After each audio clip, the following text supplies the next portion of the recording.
Assalamu alaikum wa rahmatullahi wa barakatuh. Your Excellencies, ladies and gentlemen, good morning. Before we begin today's program, I would like to state on behalf of the organizers, we stand in solidarity with our brothers and sisters in Gaza. Our prayers and thoughts are always with them. On behalf of Sheikh Tariq bin Salim bin Mustahil al-Ma'shali and United Media Services, I would like to extend a warm welcome to each and every one of you to the 15th edition of OER Business Summit.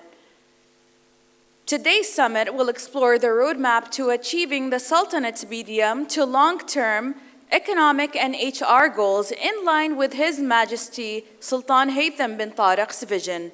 We'd like to express our gratitude to our chief guest, His Excellency Badr bin Salim Al-Ma'mari, Secretary General of the Oman Tender Board, for his gracious presence at today's summit. We would also like to extend our heartfelt thanks to our guest of honor, His Excellency Engineer Ahmed bin Hassan Al-Dib, Deputy Chairman of the Special Economic Zones and Free Zones, for sparing time from his busy schedule to join us today. OER Business Summit 2024 would not have been possible without the steadfast support of our partners, and on behalf of Oman Economic Review, I'd like to express our appreciation and thanks to them. Our strategic partners, OQEP, Oman Arab Bank, and Port of Duqm. Our associate partners, Dhofar Insurance, Infoline, Bank Dhofar, and El Tamam Indsil Ferrochrome. Our supporting partners, Muscat Eye Laser Center, our automotive partners, Changin Auto, our knowledge partners, RAB Consult, and our Arabic media partners, Alam Al-Iqtisad, and our online media partners, OERlive.com. A big thank you to all our partners. Can we please have a huge round of applause for them? Updates from today's summit will be posted on LinkedIn, Twitter, also known as X, Facebook, and Instagram. The hashtag of the summit is hashtag OERBS2024. We encourage you to follow, comment, post, and tweet on the proceedings using this hashtag. It's my pleasure to invite Mr. Atulya Sharma, Chief Executive Officer of United Media Services, on stage to deliver the welcoming address. Please let's give him a warm welcome. A very good morning, Your Excellencies and esteemed guests. On behalf of Sheikh Tariq bin Salim Al-Mashni, I would like to extend a warm welcome to each of you to the OER Business Summit 2024. We are grateful to His Excellency Badr bin Salim Al-Mamri, Secretary General, Oman Tender Board, for gracing today's event. Thank you, Your Excellency. We would also like to convey our gratitude to our guest of honor, His Excellency Engineer Ahmed bin Hassan Al-Dib, Deputy Chairman, the Special Economic Zone and Free Zone, or OPAZ, for joining us today. Thank you, Your Excellency. As we look around, many economies are experiencing sluggish growth or even contraction due to factors such as trade tensions, geopolitical uncertainties, demographic shifts, and structural issues. This slow growth can hinder job creation, income growth, and poverty reduction efforts. Most importantly, today's world economy looks vulnerable owing to the ongoing conflicts in the world. While it was still recovering from a bout of inflation owing to Russia's invasion of Ukraine in 2022, the problems have got compounded owing to the unjust war being waged by Israel on Palestine. This unfortunate conflict has the danger of slowing down the world economy further and affect investor confidence. It could disrupt supply chains, leading to market volatility, not to mention the humanitarian crisis it is causing. Today, we are also seeing rising trade tensions between major economies, particularly the United States and China, leading to tariff wars and trade barriers. This has disrupted global supply chains, increased costs for businesses and consumers, and dampened international trade and investment flows. However, the elephant in the room continues to be climate change, and environmental degradation. The impact of climate change, including extreme weather events and natural disasters, pose significant risks to economies worldwide. These weather events can disrupt agriculture, infrastructure, supply chain, and energy systems, leading to economic losses and increased vulnerability. Last but not the least, post-COVID, there is still very high level of public and private debt in many countries, posing risk to financial stability and economic growth. Excessive debt levels can constrain government spending, limit investment opportunities, and increase the vulnerability of economies to shock. As we can see on the slide, Alhamdulillah, Oman has made use of a crisis situation at the global level to create a mark for itself. The country has given a stellar account of itself over the last few years by negotiating a high debt to GDP ratio, undertaking structural reforms to enhance economic growth, and instilling a robust social security framework. Given its track record, 2024 truly promises to be Oman's leadership moment.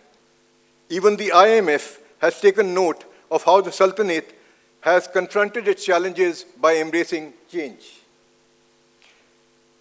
The IMF has stated that Oman's economic outlook remains robust, supported by favorable oil prices and sustained reform momentum. Oman's economic recovery continues and inflation remains contained. The Ministry of Finance expects Oman's economy to achieve a growth of at least 3% during the current financial year. Oman's state budget 2024 intends to achieve the goals for the 10th Five-Year Development Plan, Oman's Vision 2040, Zero Neutrality Plan 2050, and Sustainable Development Goals 2030. Through such measures, the government utilized the surplus to further reduce its public debt, stimulate economic recovery, and enhance social spending. Key credit rating agencies like S&P Global, Moody's, and Fitch recognized Oman's above efforts during 2023 and issued their assessment reports on Oman's credit rating with a stable outlook. These recent ratings for Oman notably demonstrate a reversal in the downtrend over the previous years and have led to mitigating the impact of rising interest rates on loan repayments. In line with the objectives of Oman Vision 2040 and Medium-Term Fiscal Plan 21 to 25, Oman aims to maintain financial, economic, and social stability and sustainable growth. Let me talk about some of the initiatives which are aiding growth and which our editorial board of Al-Iqtisad and OER are very, very positive about. The first one amongst them is the Oman Future Fund. The fund has been established under a royal decree as a partnership between the Ministry of Finance, MOF, and the Oman Investment Authority, and it aims to stimulate business in private sector and support small and medium enterprises. The Oman Future Fund shall have a capital of Omani Riyal 2 billion, wherein 90% will be allocated to direct investments in the local economy, financing projects in the private sector, and attracting foreign investment, and 10% for supporting SMEs. The next important area where Oman has made giant strides is green hydrogen. The goal is to establish Oman as one of the world's largest exporters of green hydrogen by 2030, aligning with Oman Vision 2040 and net zero carbon emission targets of 2050. Oman has awarded a number of new green hydrogen projects through Hydrome, a subsidiary of EDO, with total investments exceeding US$ 20 billion. Similarly, the Oman Etihad Rail project is another notable development. Etihad Rail, Oman Rail, and Mubadala Investment Company have entered into an agreement to commence the construction of the Omani Emirati Railway Network project. The agreement was signed during the recent state visit of His Majesty Sultan Haitham bin Tariq to the UAE. The joint rail network, which would require a total investment of US$ 3 billion, will amplify Oman and UAE's gateway to regional markets. It will facilitate cross-border trade, connecting commercial ports to railways within the two countries. A single freight train journey will be able to transport more than 15,000 tons of cargo, or around 270 standard containers. These and many other such projects augur well for the Sultanate's future. All in all, UMS, as a long-standing publication group in the country definitely feels that Oman as a nation is striving ahead with determination. Now let's focus on the other important subject that the OER Business Summit addresses every year, and that is HR. This year's HR theme is Leading the Future, the Talent Tapestry. We will embark on a journey to explore the future of the talent landscape. In a world that is constantly evolving and technology is reshaping industries and societies at an unprecedented pace, the role of talent has never been more crucial. The rapid advancements in automation, artificial intelligence, and digitalization are transforming the way we work, live, and interact. This transformation necessitates a profound re-evaluation of how we identify, nurture, and empower talent. The HR session of the summit, supported by RAB consultants, will examine how organizations are adapting to these changes, how education systems are preparing the workforce of tomorrow, and ways in which individuals are navigating this dynamic environment. We will be ending the day's proceedings with a workshop on leadership that will happen after the lunch break. I urge all of you to kindly stay back and make sure that you attend this program. We are pleased to have with us today Mr. Adam Ashcroft, CEO founder of the Advantage Coach. An accomplished author and motivational speaker, Adam will be conducting a workshop on the 3 P's of leadership in an organization, namely power, purpose, and progress. Organizational leadership is instrumental in driving performance and fostering growth within any organization. Leaders set strategic objectives, align teams with those goals, and motivate employees to excel. They provide clarity, direction, and support, which enhances individual and collective performance. I'm sure Adam will have a lot to teach us about all that. This year actually marks a milestone in the journey for the OER Business Summit, an initiative that was born out of the idea to create a platform to bring policymakers, corporate captains, and thought leaders on one platform. It has grown today into a premier event, which has contributed to shaping the economic and HR narrative of Oman. This would not have been possible without the consistent support that the summit has received from the leaders in the government, the private sector, our sponsors, and well-wishers, and I can't thank each one of you enough. I leave you with a short AV on the remarkable 15 years of OER Business Summit. Have a great summit, and thanks very much for attending. Thank you.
Thank you, Mr. Sharma, for that speech you gave prior to the video. It's my pleasure to invite on stage Mr. Khalid Masood Ansari, CEO of KMA and Partners, for a keynote presentation.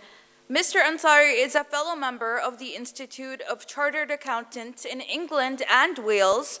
He joined KPMG back in 1980 in the UK and retired as a partner in charge of KPMG Oman, where he was providing audit and advisory services. He subsequently joined Al Anwar Investment SAOG as its CEO. Mr. Ansari has deep understanding of businesses in Oman and extensive experience of advertising diverse businesses over the last 38 years. He is currently an ICAEW's contact member in Oman and a board member of a number of joint stock companies in Oman. Please join me in welcoming Mr. Khalid Ansari on stage. Your Excellencies, ladies and gentlemen, Assalamu alaikum. I have the honor to present today, and I just saw the video of the last 15 years.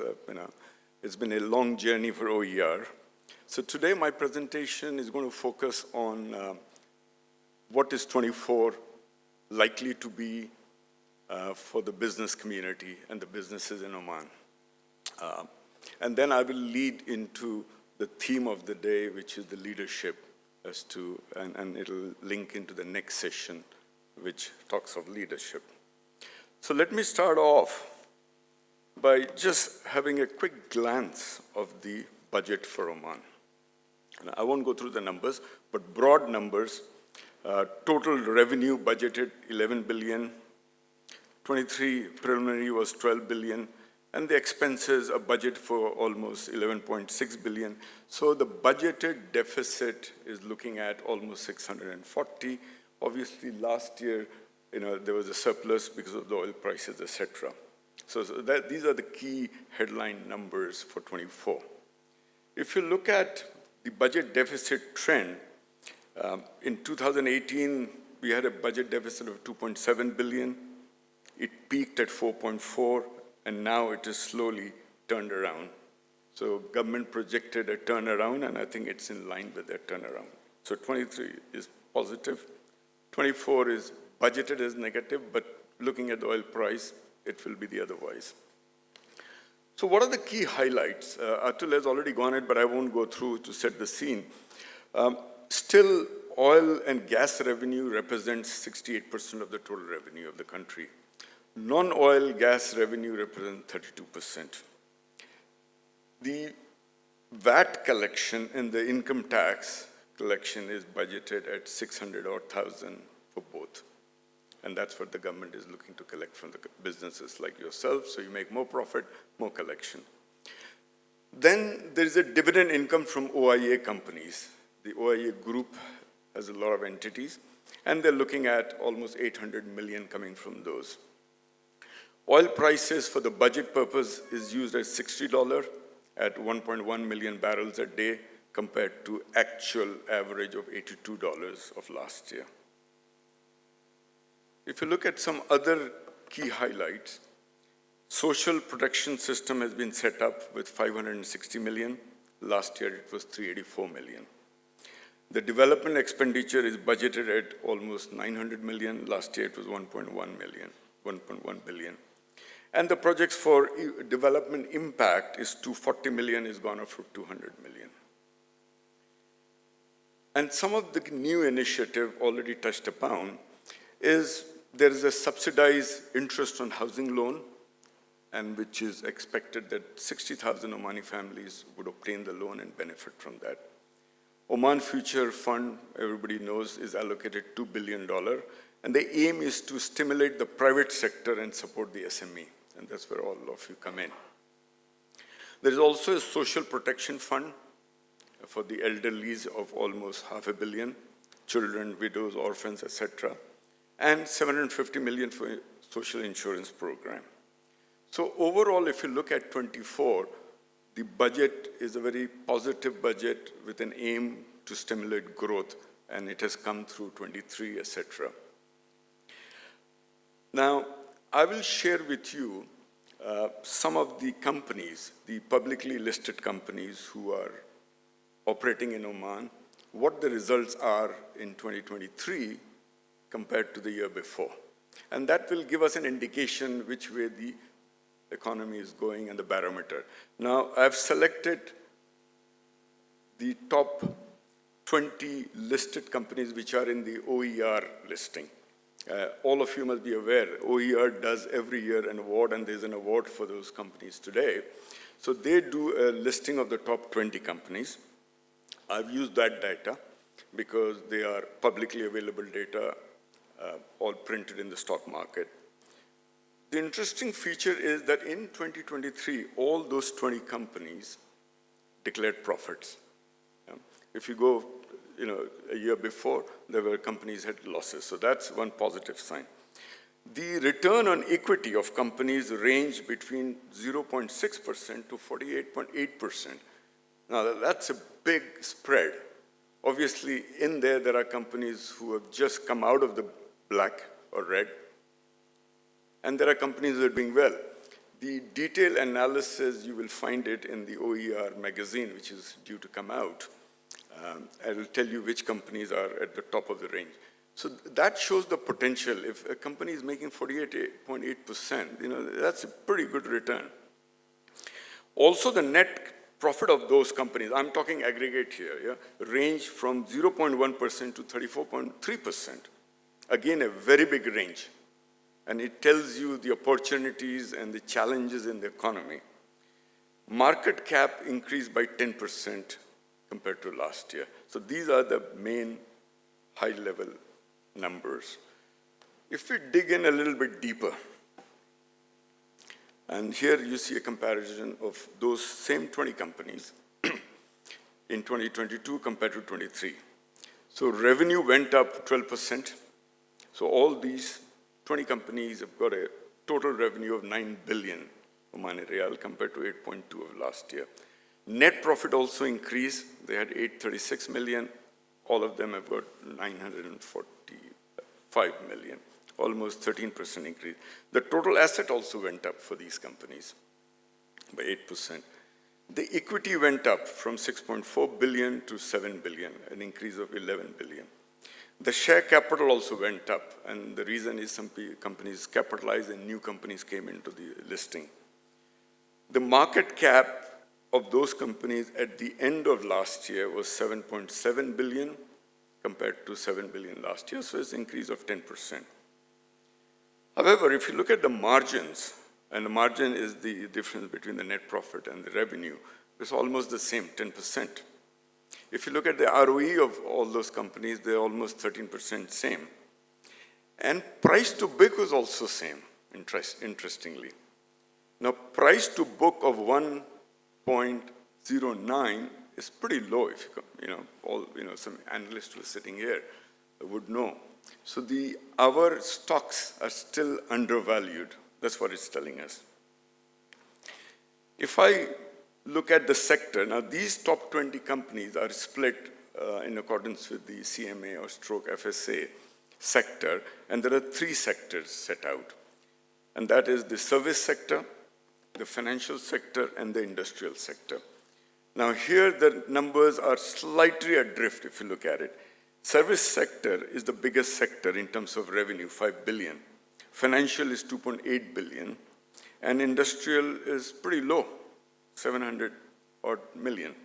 There are 8 companies in the service sectors who are in the top 20, 8 in the financial, and only 4 in the industrial sector. The growth, obviously, service sector has shown 6%. Financial sector, which is primarily the banks here, have shown a growth of 24%, which is very interesting because banks are the barometer of the economy. And the industrial sector has also shown a growth of 9% in their revenue. If you look at the profitability, very interesting. In 2023, the net profit of those service sector was 400, financial was almost 400, and industrial is very low, 24.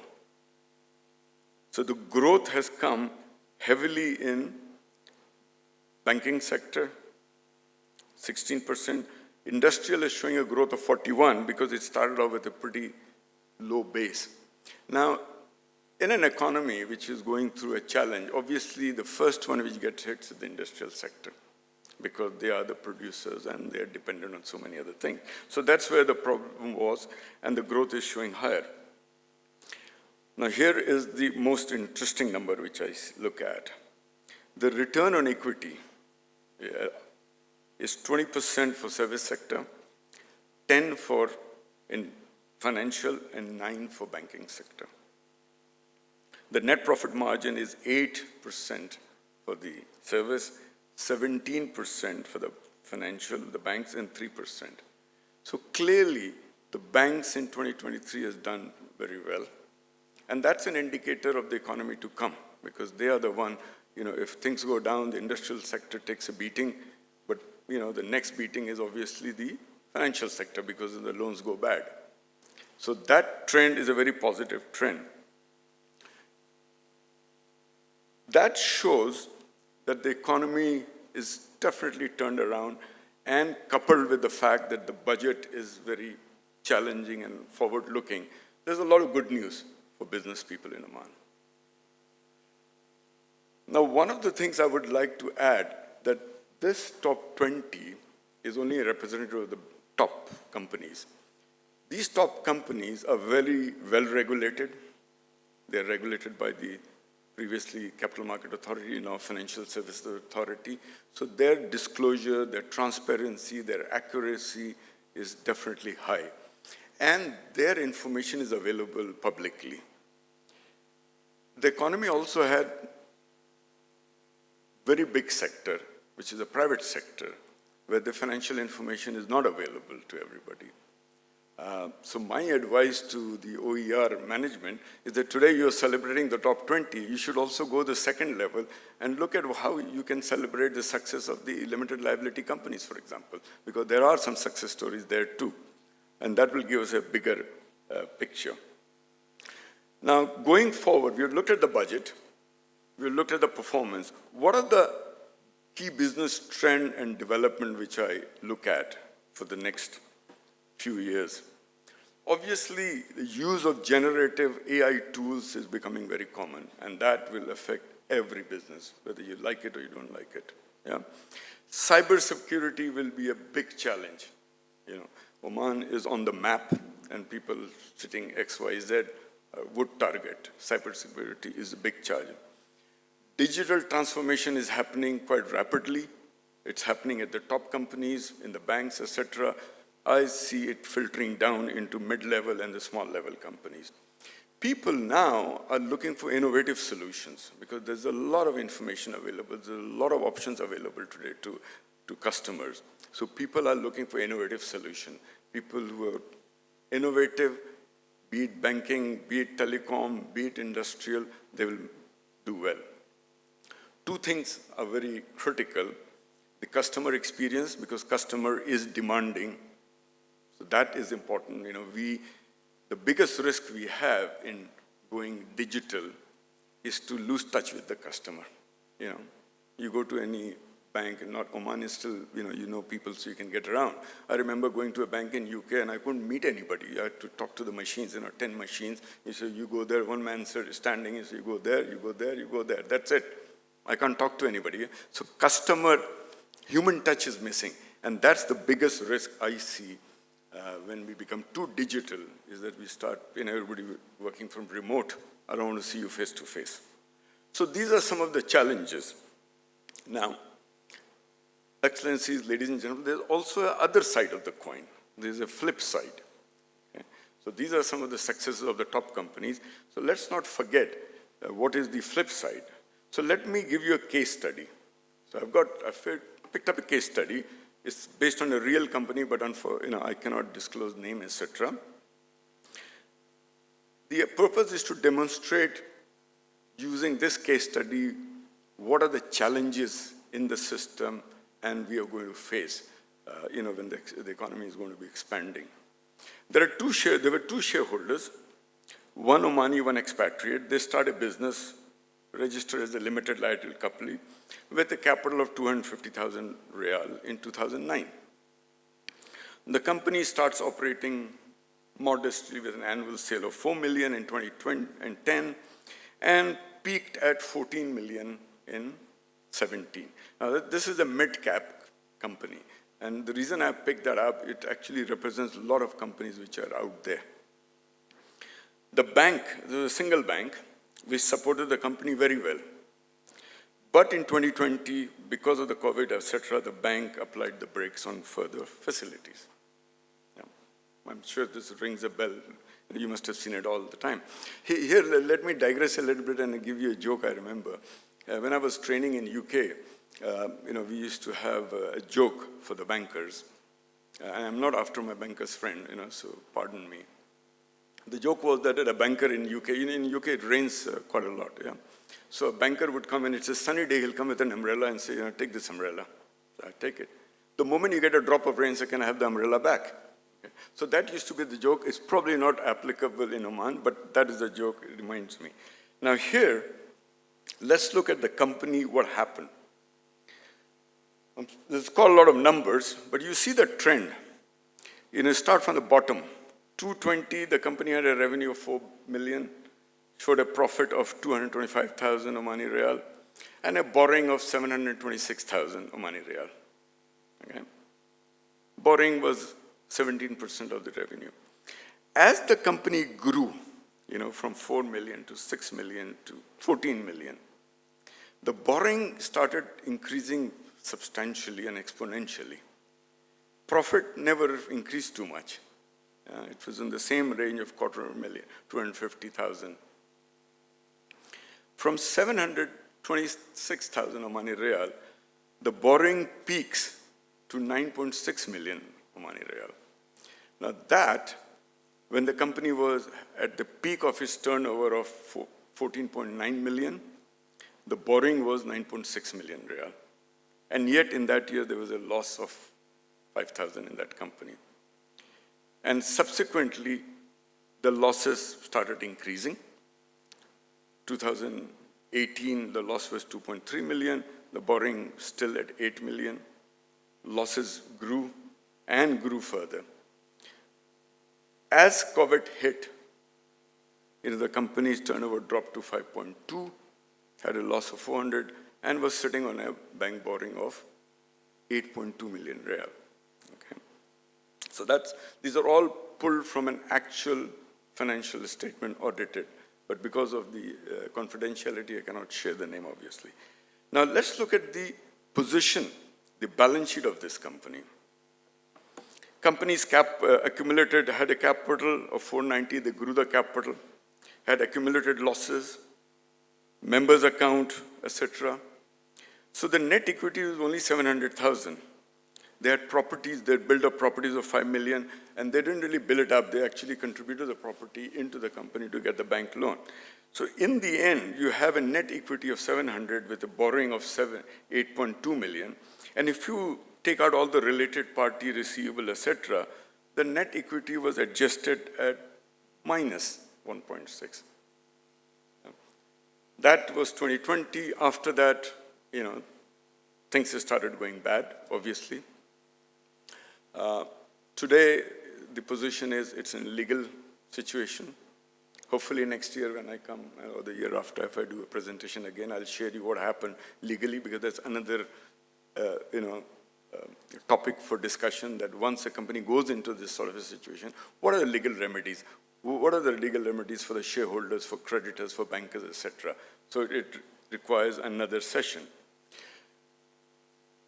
So obviously you got a bankrupt company and nothing to be done. Now, if I look at the balance sheet, I would say the biggest stakeholder in this company is the bank. The shareholders have only put 490,000 Riyal. Bank has put 8.2 million. Yeah? So the biggest stakeholder is the bank in this. But the way the system is, that the banks have a very limited influence on those companies. Yeah? So what is the status of the bank? Bank holds a security. The total loan is 8.2 million. This is as of the close of the business. They have a mortgage of 5.4 million real of properties. But the current forced sale value is only 3.5 million real. And there are personal guarantees of both the shareholders. So the bank technically is facing a write-off of 4.7 million real. That's the reality of one company. And I'm sure, based on my personal experience, there are plenty of companies in a similar boat. Not as bad as that, some may be worse than this. So what went wrong with the company? Primarily, based on my experience, I believe that the governance issue with the shareholders was the biggest problem. There was no governance issue. Like we have governance, very clear corporate governance with the listed companies, for limited liability company, there is no governance. So it depends on the individual. So the governance issue is the major. And obviously, lenders, I would say, are not diligent because not fully involved. As a result, you had diversion of funds, management was weak, audited financials are there, but it was taken as a tick in the box. Nobody looked at the gearing. So that pulls down to the issues. The governance issue is the core. Now, if I step back and analyze, now this statement is applicable for Oman and applicable around the globe, in the free market. I'm not sure about the closed economies like China and Russia and all that, What would be the root cause of companies who are successful and what companies who are not successful? Not successful, we've seen, governance, lending issues.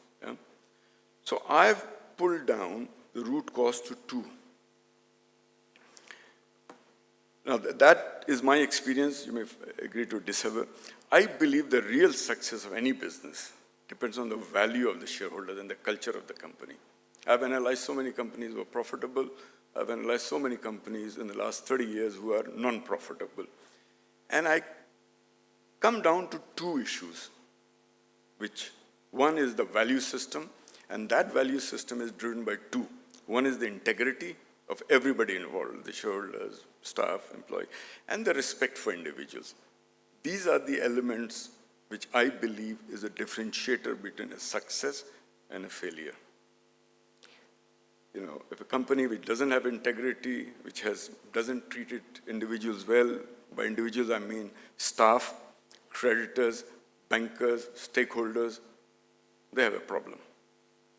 And integrity is obviously something which is the cornerstone of any business and any success. Now, ladies and gentlemen, excellencies, the next session, we're going to talk about the leadership, and I think I'm just laying the foundation that the leadership success depends on integrity. Once we have lost that, you can't buy it actually. It's gone forever. Thank you very much, ladies and gentlemen.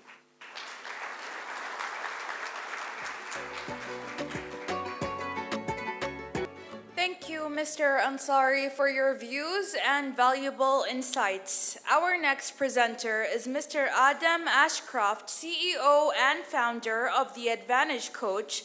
Mr. Ashcroft is regarded as UAE's leading coach for business and life success. He's a proven entrepreneur who started a massively successful capital equipment company in Dubai that became market leader within 18 months. He scaled the business across the Middle East, Africa, and Asia before exiting through private equity buyout.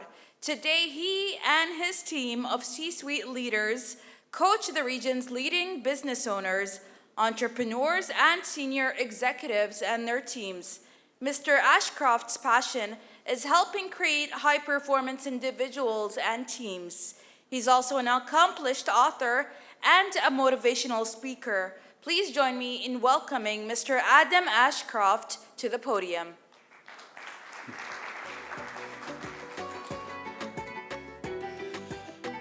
Thank you very much. Great to be here. Life's incredibly complex. Do you agree? We woke up this morning, that phone is next to you, and you think, okay, do I pick it up? It's so enticing, and the next thing you know, you're into social media, you're lost in this world that takes over. And these choices that you have depend on your success for the rest of the day. And are you making the right decisions first thing in the morning? And how does that lead you to a great day and be really impactful? I loved it how Khalid broke down that really complex thing and then broke it down into such simplicity, down to integrity and performance. So my name's Adam Ashcroft. When CEOs, business owners, leaders come into my office, you would think they're talking about business issues. But what are they really asking? And what are the high performers coming into my office and asking? And I have this unique perspective that I see them coming in with their raw needs and wants. The first thing they really are looking for are sculpting their lives. They know when their lives are at their best, they can be the best leaders, and then they can be high performers. And I ask yourself, when you look through the next slides and how I present, is how do you become a high performer leader? High performer for the society, for the people around you, for your families, for your teams. What is that part that you can be that high performance person and live a high performance life? And that integrates and transcends through your style and success in business. And then that curtails straight into what Khalid was saying, into performance results. So these are some of the challenges. People are disconnected for the company's purpose, mission. There's a disconnect. We all talk about the youngsters coming through. You've got these young, talented people coming through. You need to vie for their passions. You need to really entice them into the organization to be successful. And as I said, as C-suite, business owners, senior executives like yourselves, it's the same challenges. Are you bringing your all into your organizations? Or are you distracted? And those distractions are so profound, so big, and they really impact businesses. People feel stuck. This complexity, where do you go? How do you break down that complexity into really simple things that really are impactful, important? You've chosen to be here today. What a great start. You're investing in yourselves. That's a really great start. But what I've done is I've broken down these things through a career, and I've identified how does high performance come together. And I started my career, I've been traveling to Oman for over 20 years. I've been in the power industry, which you'll see this word powers today. I came here first of all with a Greco. We were helping power up some of the incredible projects that Oman have been doing across the whole Sultanate. And then I had my own business, and we were powering up prestigious projects, desalination projects, power projects. And now I come on the Advantage Coach, hopefully giving you the powers and the opportunities to take yourselves and the country to the next level. But what have I identified as three key components? And I believe these three components encompass all of what we're looking for. And can we have these advantages? So if you take away three things today, just three things, think of powers. What are your powers? And then what are the powers of the people around you? And what are the powers of your company? And secondly, purpose. What is purpose to you? And thirdly, progress. What progress are we making? There's some fantastic statistics that Khalid has shown of these growth and progress. What does this actually mean to you? What opportunities have you got to progress? So I'm going to break down those three things briefly. So I'm going to start by the powers. What are these? What are your unique powers? So look at the superhumans, the superpowers, the people, the Marvel characters. We all have one or some of these powers. What are they? And if you unleash your powers, just like the movie heroes, magic can happen. And when you're in these leadership positions, you need to look around and say, what are your colleagues' powers? What are they doing? Everyone's different. And you look at it and you've got the Hulk here, and at the end of the hero or start of the story, the Hulk is misunderstood. He's been asked to do strange things. That's not his power. And then towards the end of the story, he's asked to lift or break something free. And I ask you, what are your powers? The challenge or the opportunity is if you use your powers, incredible things happen. So think back to education. When you're at school, you're always asked to improve on what you're not very good at. So for me, it was like improve my English or improve my maths. But if I get an opportunity to do what I do best every day, some incredible statistics happen. As a leader, I often nitpicked. I often said, okay, you can improve on this. Khalid, I'm not a finance guy. I always struggled. So for me to be in front of P&L statistics was not great use of my time. I just needed the top figures.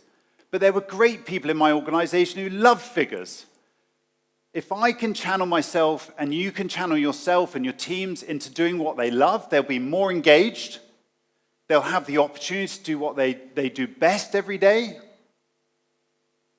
They'll be more highly productive. Think of those moments when you do what you love. You're more highly productive, you're driven. You'll get greater customer relationship scores. Your clients, internal clients or external clients, will see the magic and say, wow, there's something special. You're bringing in your superpowers. You're using them. And you'll have a higher percentage of chance of retaining staff. Instead of them not only looking at their phones, being distracted, worrying about personal things, they'll be far more engaged and they'll love working for you and being with you if you channel in their superpowers. And overall, what's not to like about this statistic? If you get an opportunity to use your powers, you'll have a better life. You'll be more infectious. People will go, wow, what's happened here? And that's really great. So think of this. You've all got these superpowers. So Superman, are you here not being used effectively? When I was growing up, Superman would be phoned up and he would say, okay, go and save the cat in the tree. But we know the cat will get down on its own. It's not using the superpower successfully. But when Superman rips his suit open and he goes, wow, I'm flying out and saving the world, this can be you. So start thinking, what are your unique superpowers? What are they? And later today, I'll be running a workshop specifically on that, identifying and giving you an opportunity to find what those superpowers are. And if we can unleash these, magic can happen. So the second P is purpose. Why are we here? What are we really here to do?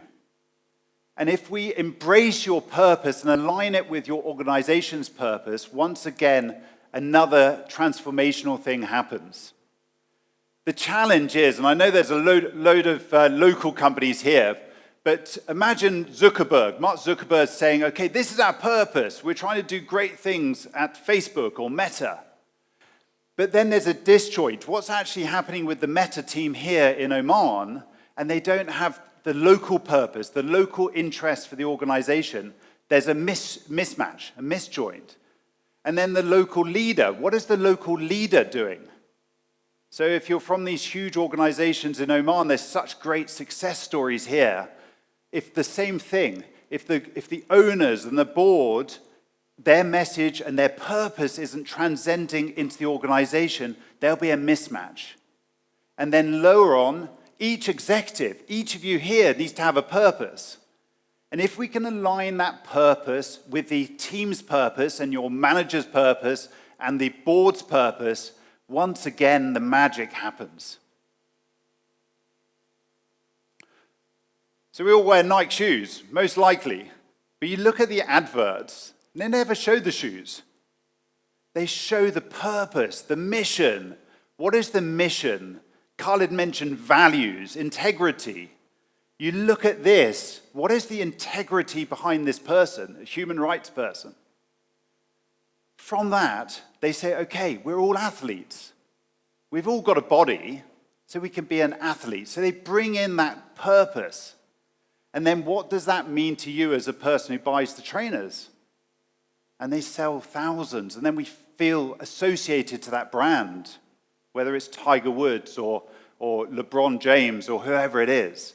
So can we do the same in the organizations that you work for and drive that purpose deep into the organization so that every morning you spring up and say, I'm really working.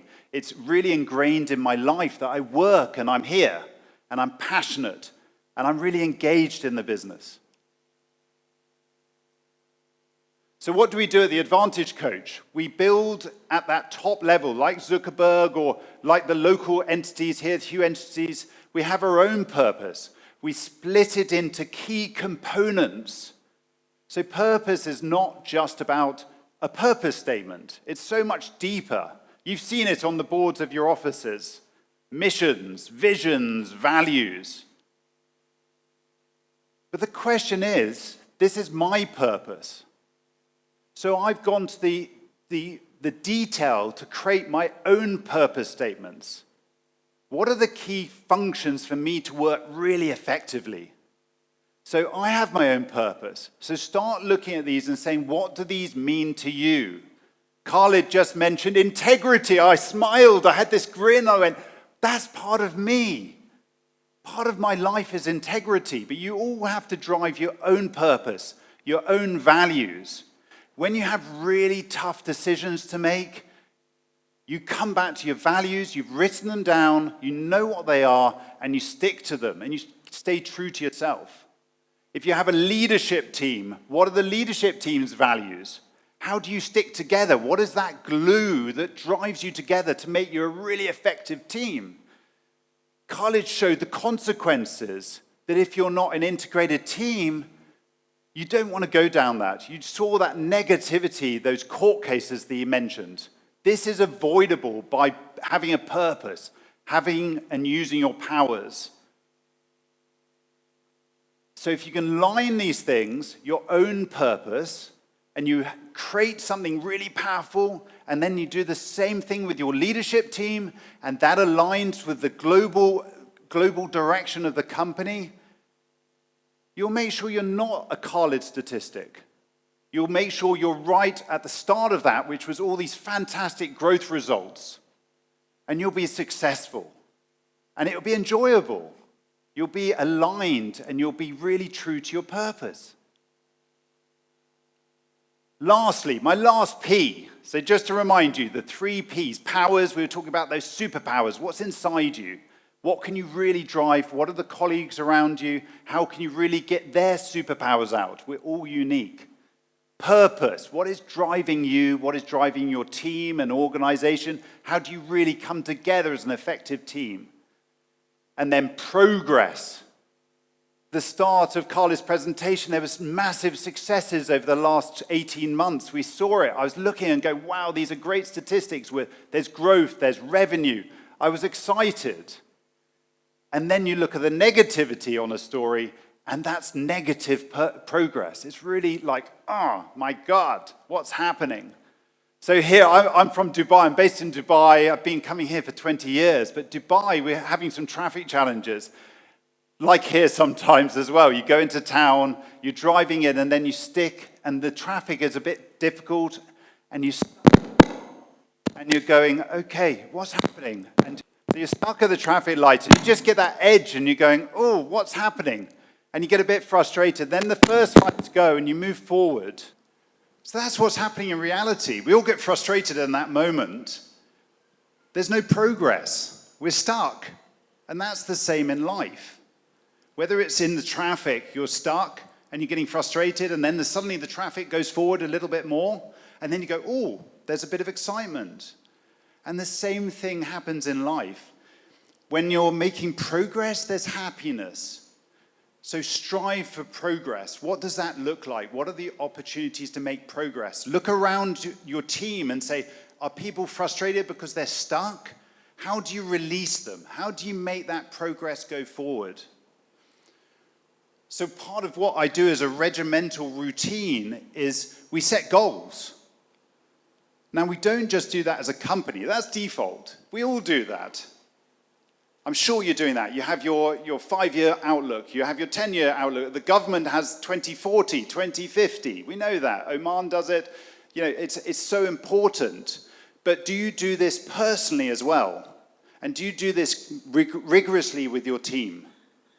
And then do you look back and say, okay, we're now in May, have I achieved what I promised myself for Q1? Myself, not the team, not others.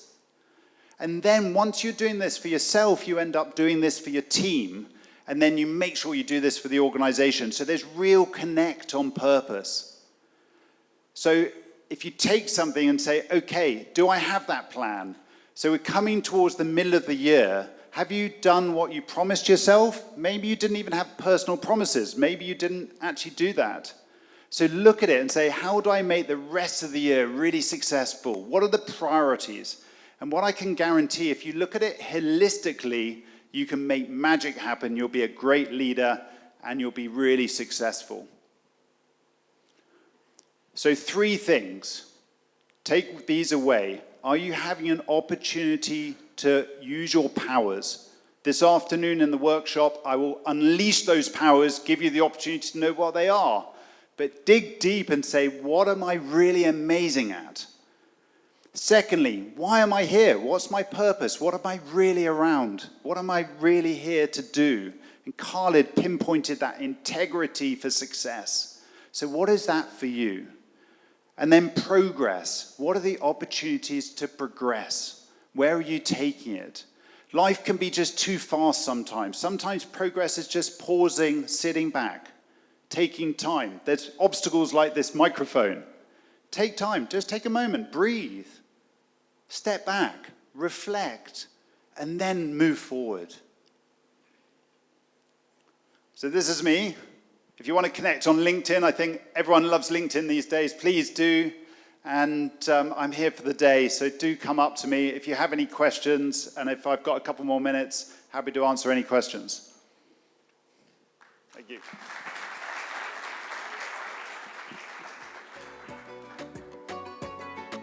Good morning. Mr. Adam would like to open the floor to any questions that you may have. If there are any, please raise your hand and we will gladly pass a mic to you.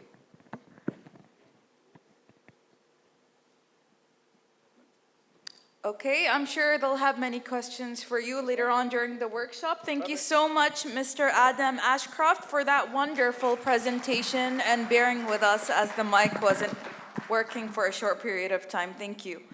I would like to remind you that Mr. Ashcroft will be conducting a workshop on harnessing your powers, finding and aiming your unique superpowers for personal, team, and business success.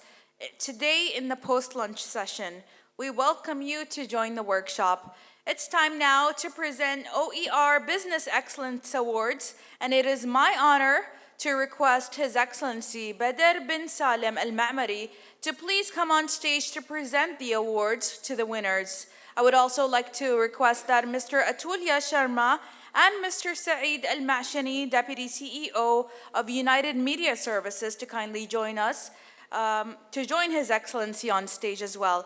We will start with the OER Business and HR Excellence Awards for notable achievement. Please let's give them a warm welcome to the stage.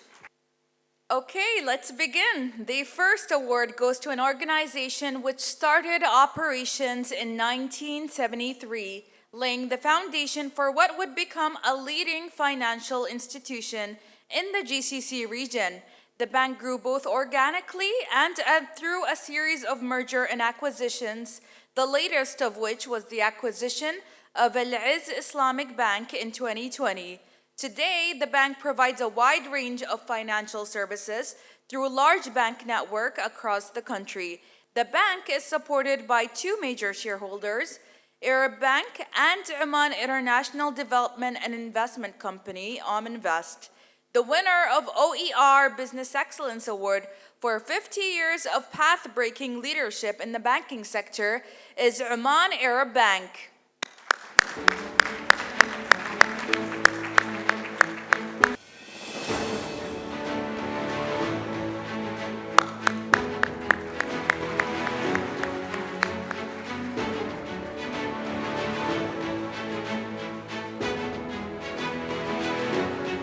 Congratulations, Oman Arab Bank.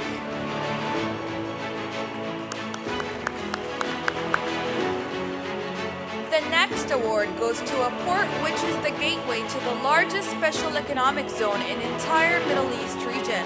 Its location makes it attractive to global shipping lines to serve the large and developing markets of the Indian subcontinent, East Africa, and South Africa, as well as the GCC countries, fueling Oman's economic progress. Moreover, the port and its adjoining economic zone are serving Oman's ambition for industrial diversification and a green energy future. The winner of the Business Excellence Award for furthering Oman Vision 2040 through industrial diversification and a green energy future is Port of Duqm.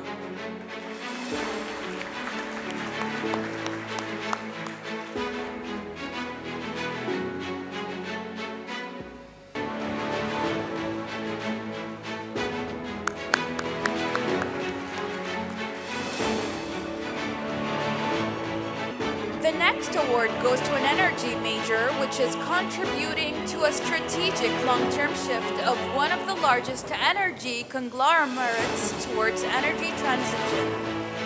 Focusing on local Omani petroleum resources, it is striving to continue to grow its reserve base in Oman and aspire to significantly increase production levels in the coming 10 years with a balanced mix of oil and gas in its portfolio.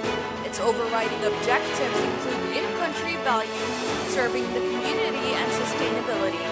In the year 2023, the company achieved a retained ICV of $141.81 million, amounting to 40% of its total procurement spend.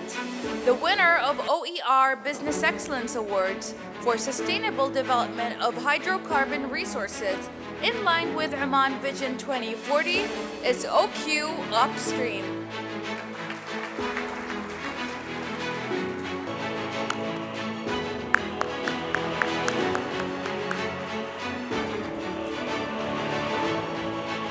Congratulations, OQ Upstream.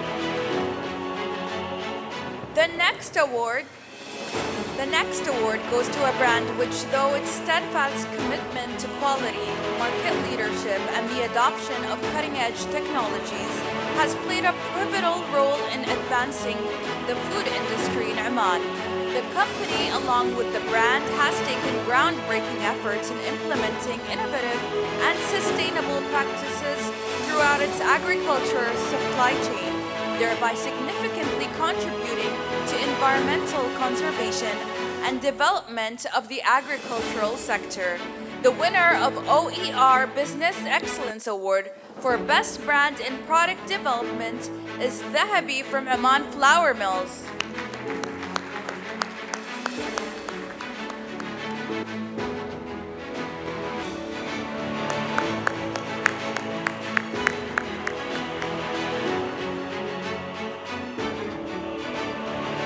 Congratulations. The next award goes to an insurance major which recorded promising growth in various areas of operations and across lines of businesses: property, health, life, and motor insurance in 2023. The company has the largest branch network in Oman, giving it a direct connect with customers. Its investment in technology has been another key enabler of customer service. Its digital transformation journey has improved the ease of service delivery, leading to the long-term customer loyalty. The winner of OER Exemplary Leadership Award for Customer-Centric Best Bespoke Offering, Strong Underwriting, and Differentiated Services is Lupar Insurance.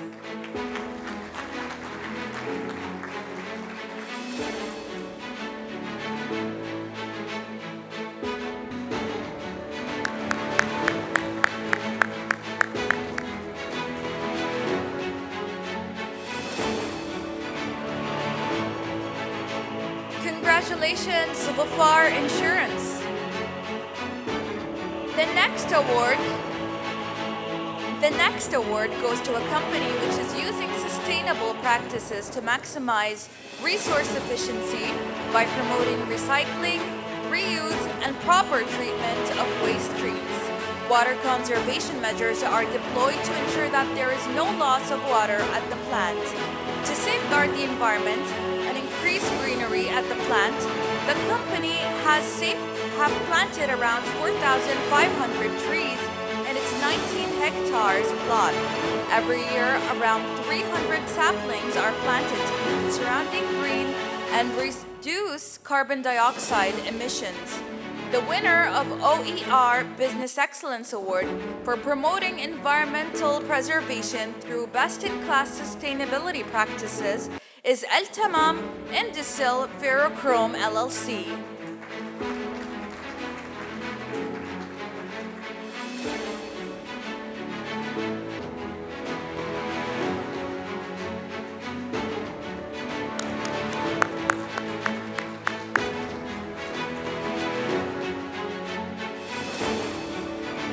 Congratulations, El Taman Indicil Ferrochrome. As the automotive world undergoes one of its greatest transitions in history, cars have gained a level of intelligence and automation more than ever before. Our winner in this segment is an automotive brand that has incorporated the very ethos into its ever-growing lineup, with class-leading features such as one-key car park to drive the SUV automatically out of the tight spots, self-parking, intelligent assistant driving, and adaptive cruise control, among several other features. The winning SUV also comes packed with a 224 horsepower engine in an executive class product. The winner of the OER Business Excellence Award for Intelligent SUV of the Year is Changan CS75 Plus.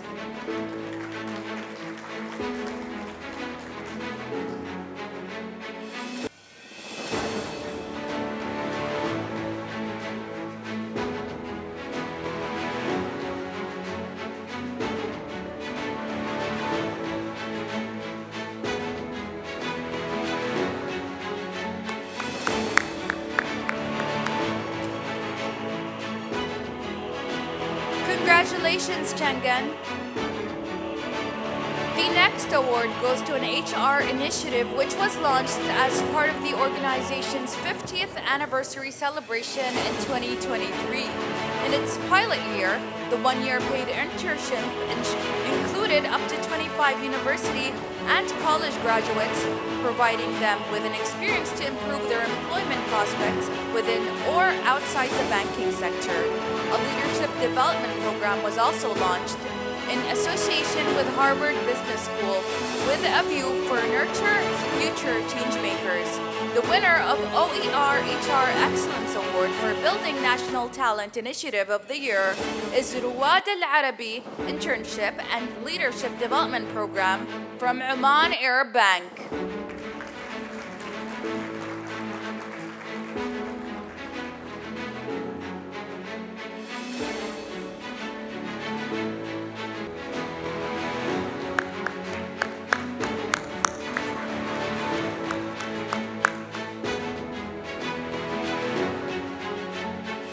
The next award goes to a company which has focused on a prudent and sustainable approach to business. This has stood in good stead as despite competition in the market and hardening reinsurance rates, the company has managed good results. Its track record of serving the country for the last 38 years and long-standing relationship with clients, intermediaries, and reinsurers also underscores its success. The winner of OER Business Excellence Award for promoting sustainability and sound financial stability in Oman is Oman United Insurance Company.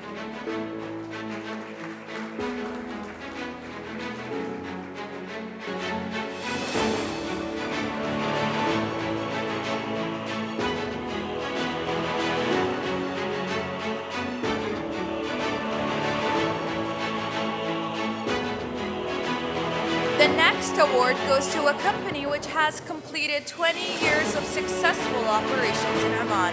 Over this period, it has revolutionized customer service benchmarks in Oman and in the GCC region by offering customer experiences services, professional shared services, and ITES. Its recent achievements include the launch of its first cloud contact center in Oman, supporting vital sectors like healthcare and utilities with a cutting-edge technology platform. During the 2022 FIFA World Cup, the company managed over 300,000 transactions. Not content to rest on its laurels, it is preparing for its next big leap, so watch the space. The winner of OER Business Excellence Award for Customer Experience Visionary Award, 2 decades of excellence in Infoline.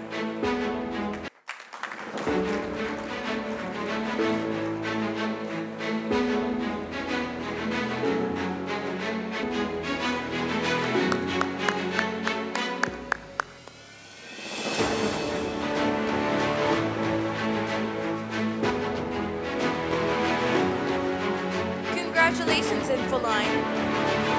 We will now present a set of OER Exemplary Leadership Awards to corporates and captains who have redefined excellence and their vision and execution.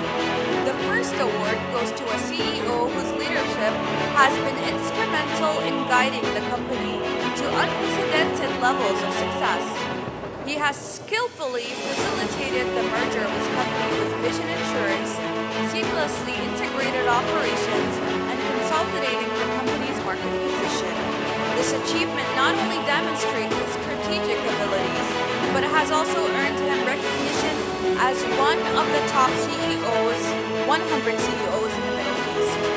Furthermore, he has actively engaged in industry governance, serving as director for the Oman Insurance Association and as a vice chairman for the Board of Directors of the Omani Unified Bureau of the Orange Card. The winner of OER's Exemplary Leadership Award for Vision, Commitment, and Impact on Oman's insurance sector is Mr. Hassan Yassin Al-Lawati, CEO of Oman Qatar Insurance Company.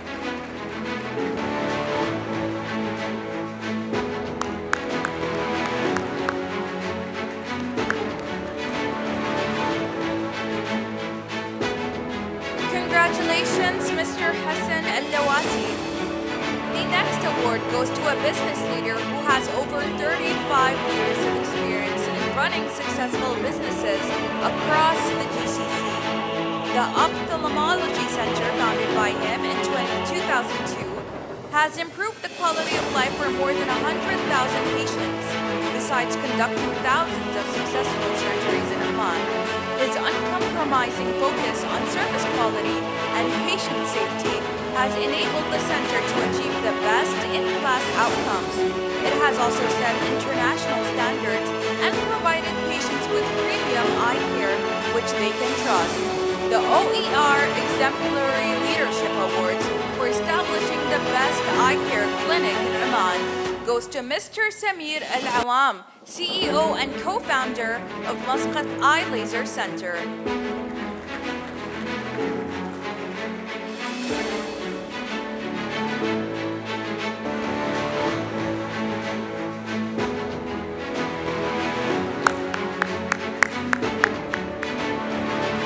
Congratulations! The next award goes to a business leader who has a proven record of successfully creating and delivering outstanding projects. His vast knowledge base and wealth of experience gained over 30 years of service has enabled him to successfully deliver on corporate strategy. In his current role, he has been instrumental in supporting Oman Vision 2040 by exploring and harnessing the country's mineral wealth, creating employment opportunities, building local capacity, in-country value, and GDP growth. The winner of the OER Exemplary Leadership Award for Visionary Leadership in Oman's mining sector is Mr. Nasser Al-Maqbali, CEO of Minerals Development Oman.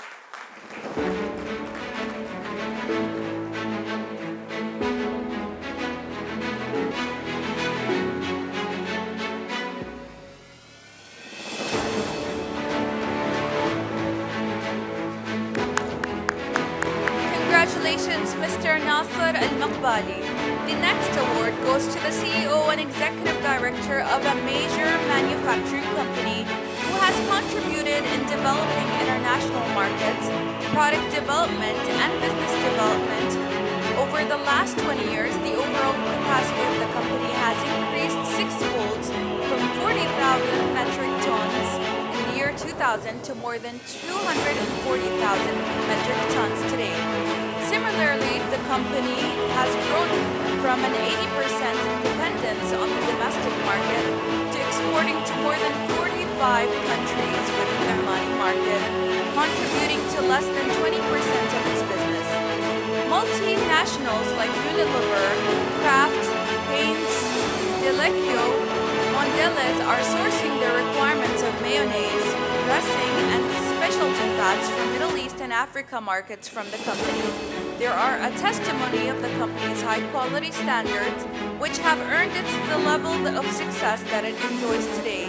The winner of OER's Exemplary Leadership Awards for promoting Oman's food industry's footprint internationally is Mr. Salim Al-Bortmani, CEO and Executive Director of Arish Vegetable Oils and Derivatives.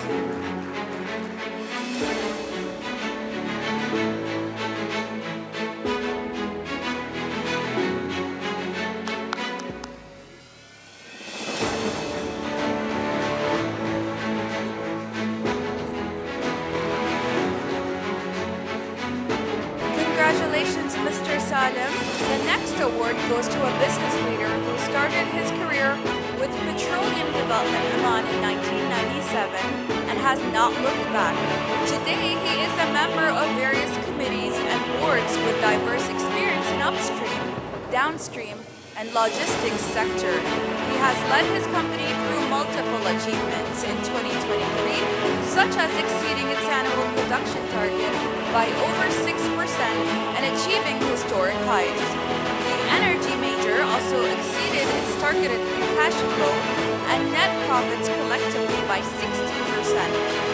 He has been instrumental in encouraging the company to set new standards for operational excellence in sustainability and ESG, recording its lowest emissions intensity till date by reducing GHG emissions by 27%. He holds a Bachelor in Physics from Imperial College London, a Master of Engineering in Petroleum Engineering from Heriot-Watt University, Edinburgh, and is a member of the Chartered Institute of Procurement and Supply. Ladies and gentlemen, please put your hands together for OER's Exemplary Leadership Award for Business Leader of the Year, which goes to Mr. Ahmed Al-Askawi, Chief Executive Upstream of OQ Exploration and Production.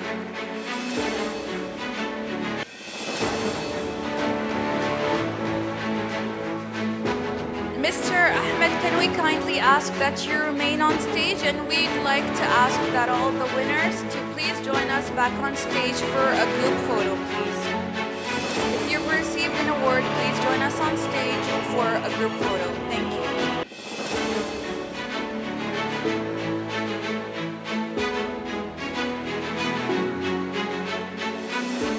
Thank you, and congratulations once again to all the winners.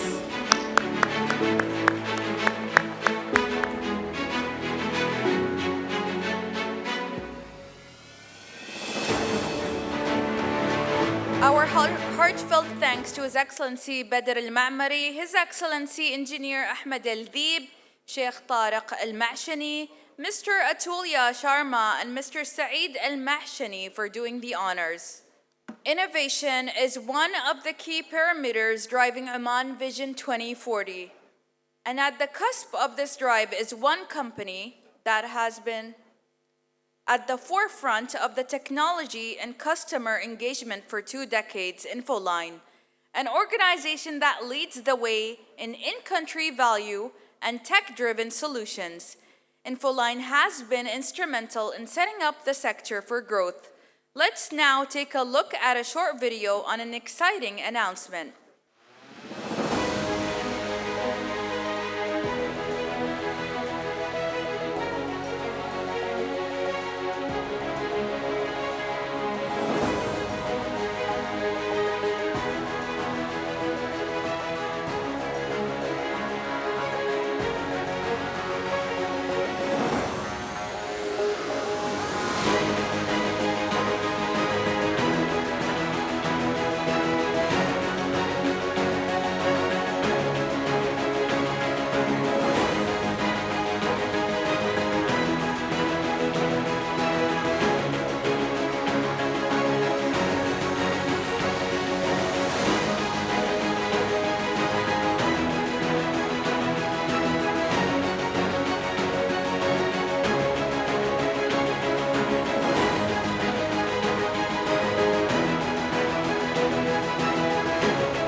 to take this opportunity to showcase UMS's forthcoming event, the New Age Banking Summit 2024 on the 28th of May will showcase the ever-evolving financial ecosystem in this digital age and how the banks can be future-ready by adopting new strategies, innovating products and services, and reaching out to customers on digital channels. Let's look at a short video on the forthcoming event.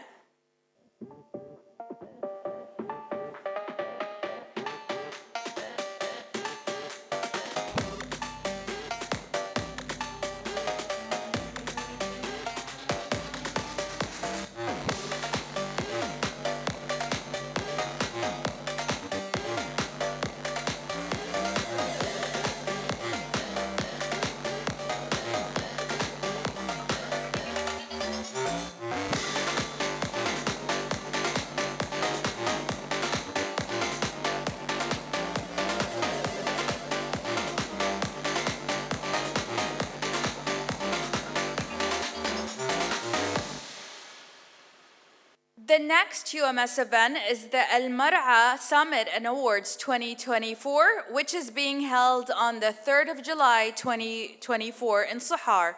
The summit will focus on the theme Women's Contribution in Economic Transformation.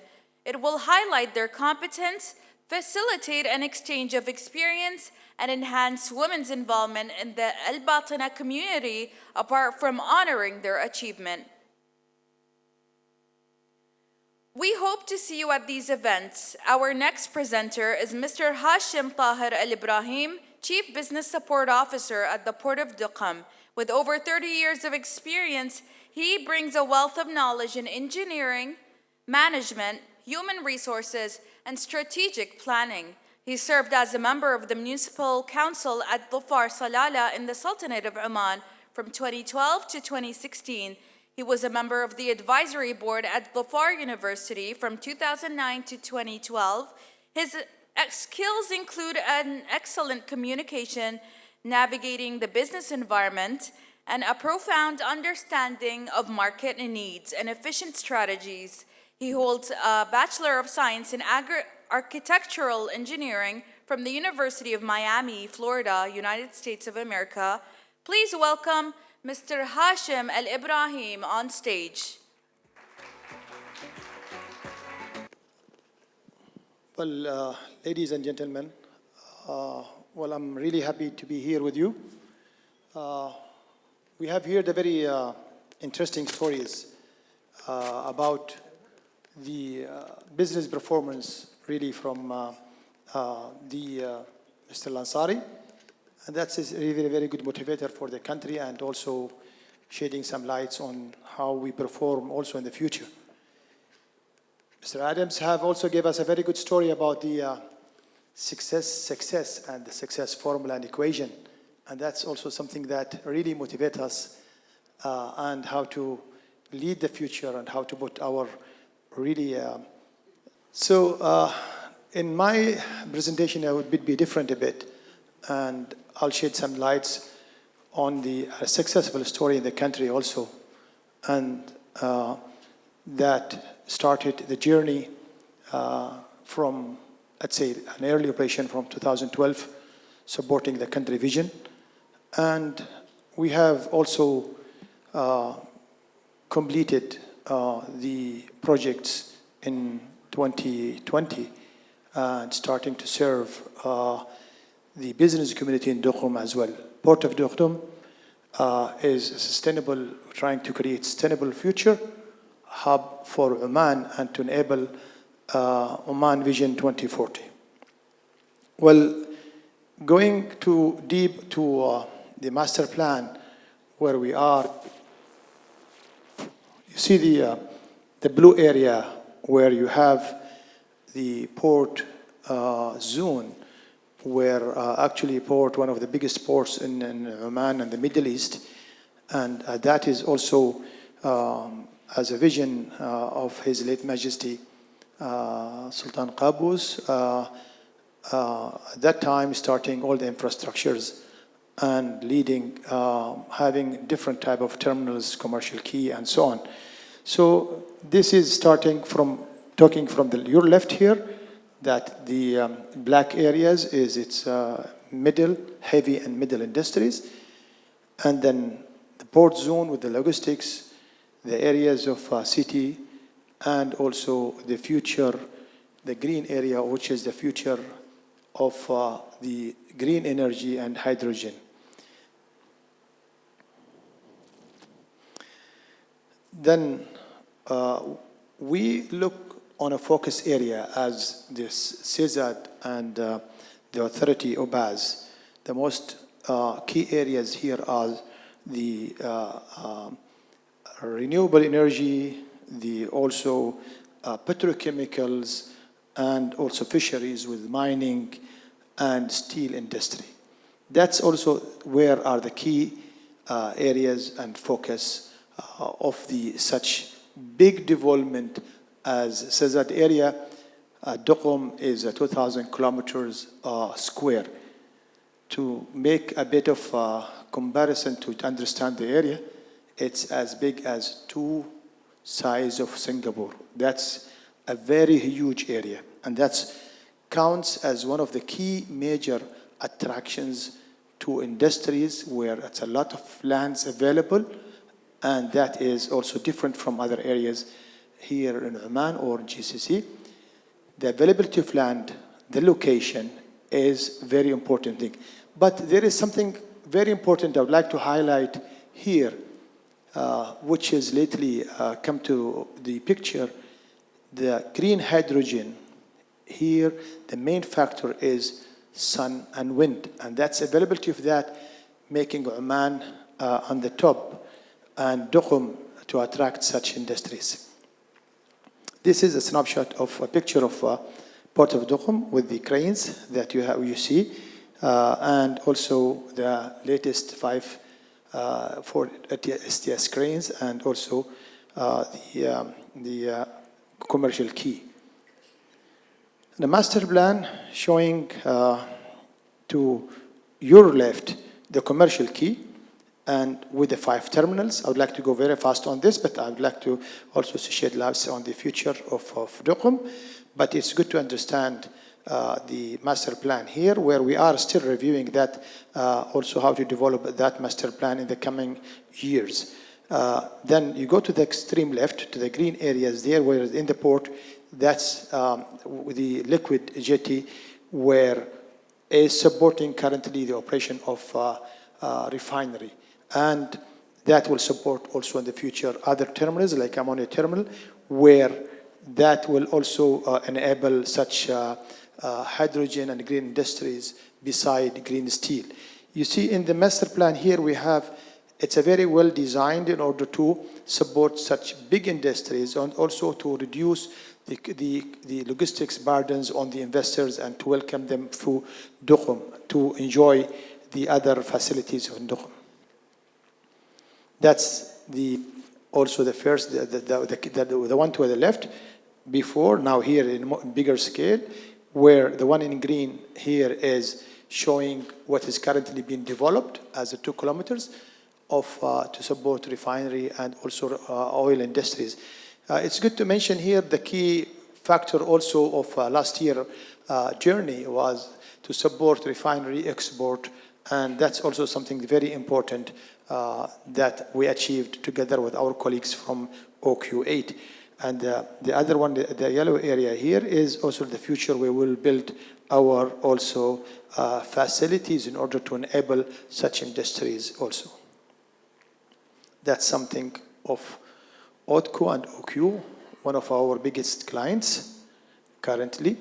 This is the stakeholders where we have. You see, you might see here that also it's good to highlight one of our successful stories of last year, 2023, is to enable steel industries and also hydrogen. So we have signed already a land reservation agreement with Jindal, also the Mitsui, Kobe Steel with Valley as well, and with Shell also for the blue hydrogen capture. So that's what some of the most important project now. We're enabling also some other key areas in petrochemicals as well. So the most important factors beside, of course, the other industries that we are focusing, as I mentioned here, we are focusing on the green energy industries. We are focusing on fisheries, since Oman is a very wealthy of fisheries, and we already now, our Omani companies also fishing also in the international waters. Besides, we are now introducing the petrochemicals in Duqm as one of the major economy supports that also as a downstream of the refinery as well. And that's also such industries where you see is enabling also and boosting the economy and also meeting the 2040 vision, and where we think it's very important here, having such big industries will create downstreams. All of this is also contributing to the job creations as well. That's also illustration of how the hydrogen is captured, how it is also storage, where also later on to be exported via Port of Duqm. As we speak today, we are reviewing all whatever could be enabling such industry in the coming years. And as we speak today here, we are having one of the major clients already, Vulcan Steel, which is out of Jindal. They are actually started already their project on ground. Those are like key things that we are doing in Duqm.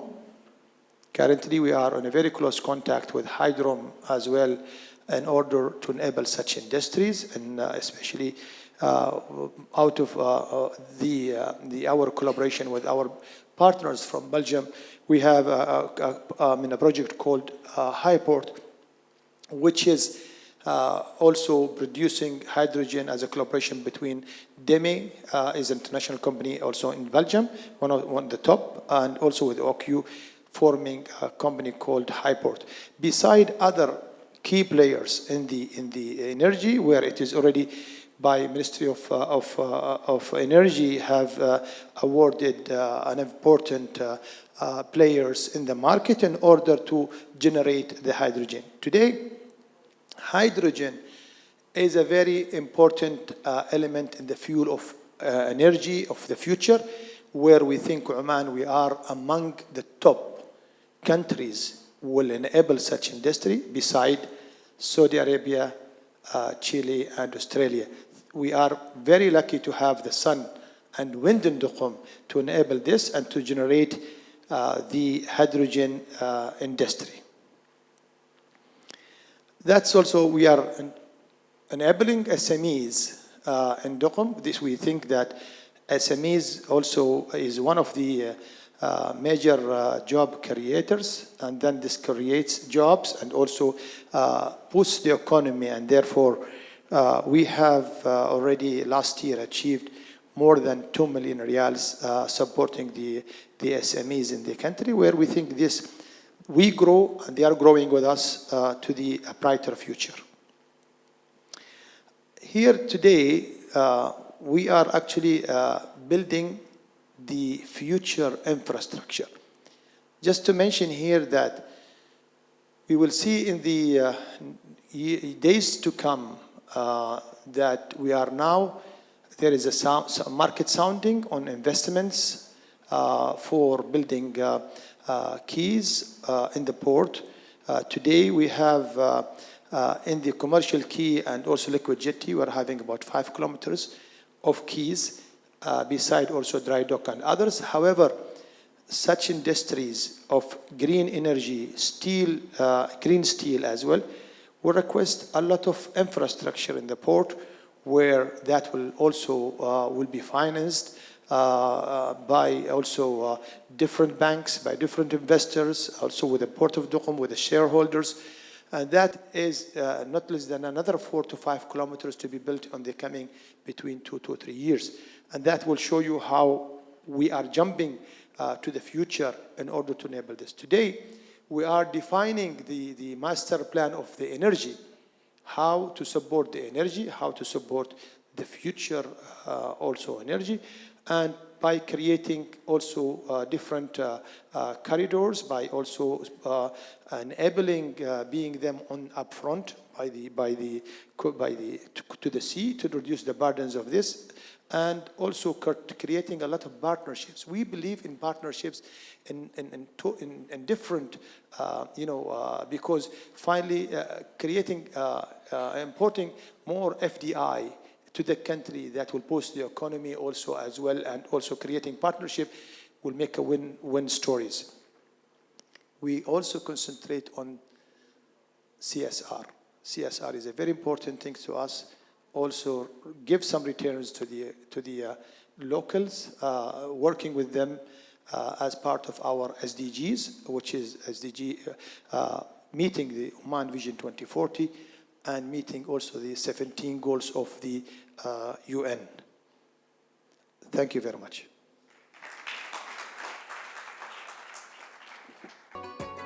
Thank you, Mr. Hashim Al-Ibrahim, for your wonderful insights. It's time to commence the first panel discussion on the topic Oman's Economic Leadership Moment, and I would like to invite Mr. Mayank Singh, Executive Vice President and Group Editor of UMS Group, to please come on stage to moderate the discussion. Please let's give a warm welcome to our moderator, who will be announcing the panelists. Thank you, Havra. The topic of today's economy-led panel discussion is Oman's Economic Leadership Moment, and we have drawn up a stellar panel, and it has representation from across sectors. In the interest of time, I will start introducing the panelists. Walking up first on stage is Mr. Yaman Al-Saman, the Vice President of Legal at OQ Exploration and Production LLC, the upstream arm of the OQ Group. Mr. Saman has been with the OQ Group since 2012, assuming various roles and working on major projects within the group. He is a lawyer with more than 20 years of experience, possessing a strong commercial and technical transactions background and specializing in construction projects, oil and gas, renewable energy, commercial transactions, contractual claims, and dispute resolution. Welcome, Mr. Yaman Al-Saman. Our next panelist is Mr. Ali Bakat Hassan Khashub, CEO of Atyab Food Industries, which is a part of the Oman Investment Authority and the Nitaj Group of Companies. Mr. Khashub is also the chairman of Al Marouj Dairy and a board member of the Oman Manufacturers Association. His areas of experience include strategy, projects management, change management, strategic marketing, business planning, and marketing communications. He has led multi-million riyal projects successfully from initiation to closure within competitive markets. He is a graduate of the National CEO Program from IMD, Switzerland, an initiative by the Royal Diwan of Oman. Please welcome Mr. Khashub. I would also like to welcome back on stage Engineer Hashim. Mr. Hashim, can you join us, please? Chief Business Support Officer at the Port of Dukum. Our next panelist is Mr. Man Abdullah Salem Al-Salmi, a seasoned investment expert who is the head of business development at Minerals Development Oman. Mr. Al-Salmi started his career at P3 Energy and Storage GmbH, Germany, before moving back to Asas in Oman. In his current role, he is leading the investment and asset management teams with a responsibility to develop feasibility studies for new projects, attracting international partnerships, as well as monitoring and managing the performance of MDO's portfolio. Welcome. Walking up next on stage is Mr. Muad Al-Omeri, Vice President Commercial Infoline. He's an accomplished business leader in the information technology sector and services industry and boasts of over 17 years of corporate experience. Throughout his career, he has demonstrated proficiency in negotiation, strategic planning, team building, and management.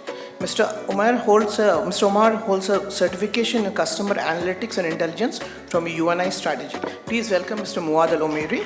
And the final panelist completing the panel is Dr. Manish Dhameja, Chief Wholesale Banking Officer, Sohar International.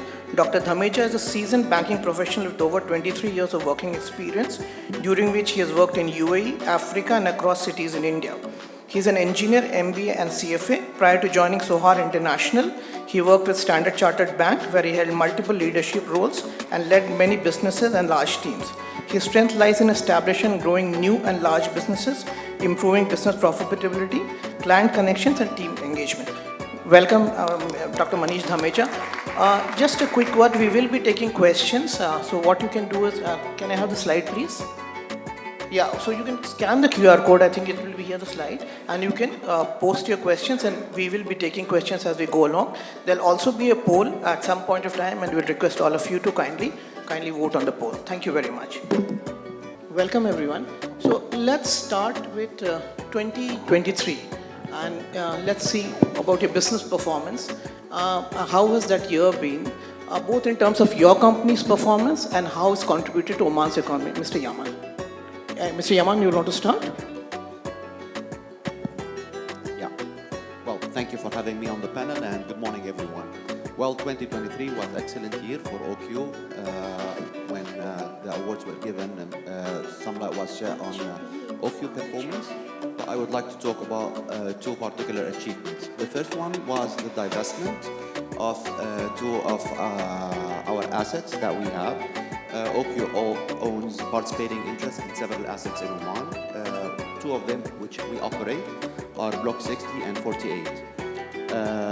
Block 60 in particular has a unique situation because we operate it, and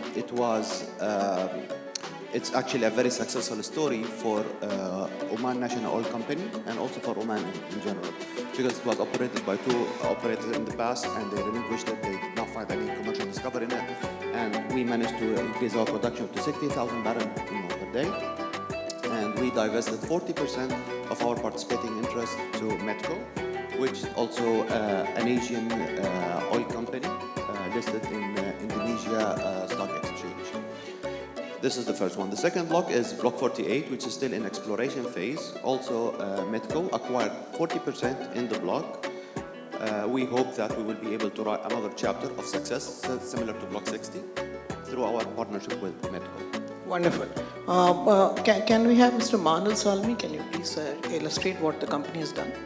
Thank you. Assalamu alaikum and good morning everyone. It's a great pleasure to be here as part of this panel. I think from minerals development in Oman, I would summarize the achievements of last year in two major events. Number one is the increase in the net asset value of the company. So by the end of 2023, the company had managed almost to double its net asset value since inception, which shows a significant commitment of the board and the management to generate sustainable returns for our shareholder. The other objective or the other achievement achieved, we have cemented our position as the largest mining concessionaire in Oman by holding mining concessions for a total area of almost 22,000 square kilometers.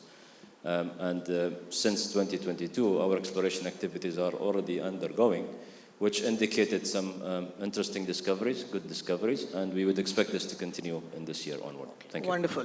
Dr. Manish, a lot of things, a year of mergers, and there's also been a regional expansion. Can you just throw some light on that?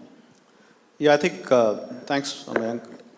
First of all, I think 23 was a positive year for the overall economy as compared to 22.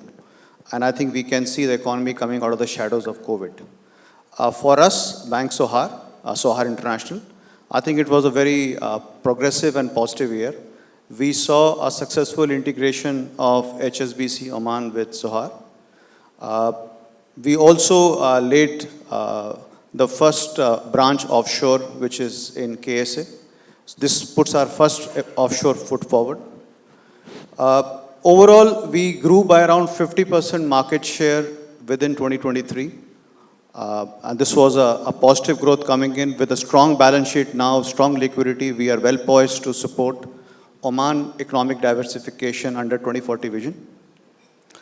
If we look at the overall liquidity, our market cap actually touched close to around 1.9 billion, placing us among the top 3 market cap companies overall listed on MSX. Apart from this, we believe as a bank, our technology we believe is an enabler. And we use technology very powerfully in actually upgrading our products and services and launching new platforms for our clients, both retail and corporate, where they can actually do their transaction at peace, transparently, sitting at home. So overall, satisfying year, but very positive about 24. Sure. You mentioned about technology, and Muad, you come from that space. 20 years, sum up the journey in 2 minutes. 20 years, what has enabled you to go from professional services to ITES and the next leap forward? Yeah, can you have a mic, please? Can we have an additional mic here? Yes, that's good. Good morning, everyone, and thank you for inviting me into the panel. We got a substantial run, I would say, for the past 20 years, starting from as small as a contact center, captive contact center, moving into a total outsourcing provider, whether it's for finance and accounting outsourcing activities, or whether it's for human resource outsourcing activities. And IT has been an enabler for our business throughout these years by applying it over and above to drive efficiencies to our business. And with the introduction of, I would say, the Gen AI into our business and creating the right international partnerships, we were able to drive efficiencies to our end customers and give them better visibility to their businesses. So I would say the past 20 years was a great run for us, and now we are gearing up for the next milestone of Infoline. After achieving great growth, the growth and progress is within our area of focus, and continuous progress is within our DNA. And that's something that we transfer to our end customers by basically living their pain areas together, and we go to market together, whether to solve their business pains or either to solve their end customers' pain areas. Okay, great. So this is the mood overall. There's growth, expansion. Your concession areas, through divestments, you're raising money. You said you've grown, you're going through regional expansion. Let's talk about the other big issue. A lot of people say this is the only issue now in the world, which is climate change. And I want to bring in Mr. Ali and Engineer Tahir here. So Oman has committed itself to net zero by 2050. When this whole thing was being launched, and I'll quote his engineer, Salem Al-Afi, the Minister for Energy and Minerals, he says that the pathway to net zero is an opportunity for Oman to create economic value, increase industrial competitiveness, and attract investments into the country's economy. So it is, you're not just addressing a problem, it's also a business opportunity. Mr. Ali. Good morning. I believe the mission is actually noble, going to net zero in 2050. Having said that, I think I share the same sentiment with the team that, you know, it has been a very positive year, 2023. But as you said, you know, there are lots of unforeseen circumstances that, you know, governs the business environment as of today. I think Oman is not an exception. We have seen some geopolitical, you know, fluctuations in the area, plus some of the recent unfortunate events of, you know, extreme weather conditions. At Atiyab, you know, I think everybody maybe has the same idea. You need to have a proper, you know, business continuity and risk management as well. Having, you know, a team of 250 people that goes to the market on a daily basis, covering the entire Oman from north to south, and we also have exports to the entire GCC. I mean, this is really mission critical for us. So I believe, you know, having this kind of readiness and also investing in some of the... No, but what are you doing? What are you doing to address it? Yeah, basically, we invest in technologies where, you know, you have, you know, forecasting of events. We have AI initiatives. We have worked with some of the best players in the industry to try, actually. It's still, I mean, really hard to pinpoint when the next big crisis is going to happen. Nevertheless, I mean, it's just about, I mean, having the plans ready. On the net zero emission plan, I mean, we are really investing heavily on solar. We have a manufacturing, I mean, assets. And, you know, moving this to solar, I mean, power generation is a big achievement. I hope by one day we will have all our vehicles also being electrical. If that is, I mean, possible technically. I know there are still challenges in terms of efficiencies. But automation plays a lot for manufacturers, and we are one of the leading manufacturers in Oman. So we are exploring these frontiers, seriously, and we have seen some really positive results so far. Great. So Engineer Hashim, electrification, renewables, technology, everything is being deployed. You talk a lot about green hydrogen, which is the big play for the country. How is that shaping up? Well, as I mentioned in my previous presentation, green hydrogen is the really the fuel of the future.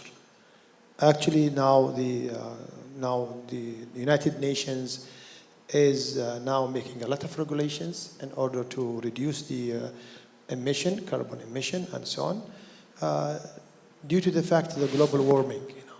And that now, in last at least 4 to 5 years, then green hydrogen become a very important topic in the top, how to reduce the emission. Lately, Oman have, by royal decree, have announced the 2050 zero carbon. That is also a very important milestone to the country. Now, green hydrogen is, as a technology, it's very new, and also that technology is now going rapidly to discover actually how to put things together to also produce energy. In Oman and Duqm especially, having the wind, having the sun, we are blessed of this, and those are the major two factors of the green hydrogen.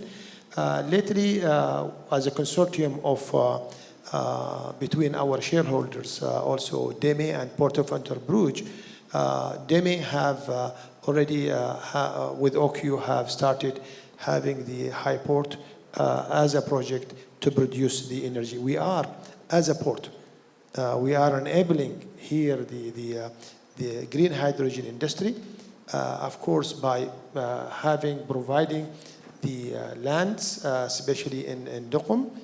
Today, the special economic zone at Duqm, we are working with them in order to allocate lands in these areas and to create corridors in order to reduce also the logistic support, because every logistic action counts, movement counts on the coast. Yes, Therefore, that's true. here today we enabled that by signing different land reservation agreement with very potential clients, and that will also, this type of energy will really support the diversification of Oman economy and FDI of the country. Wonderful, thanks.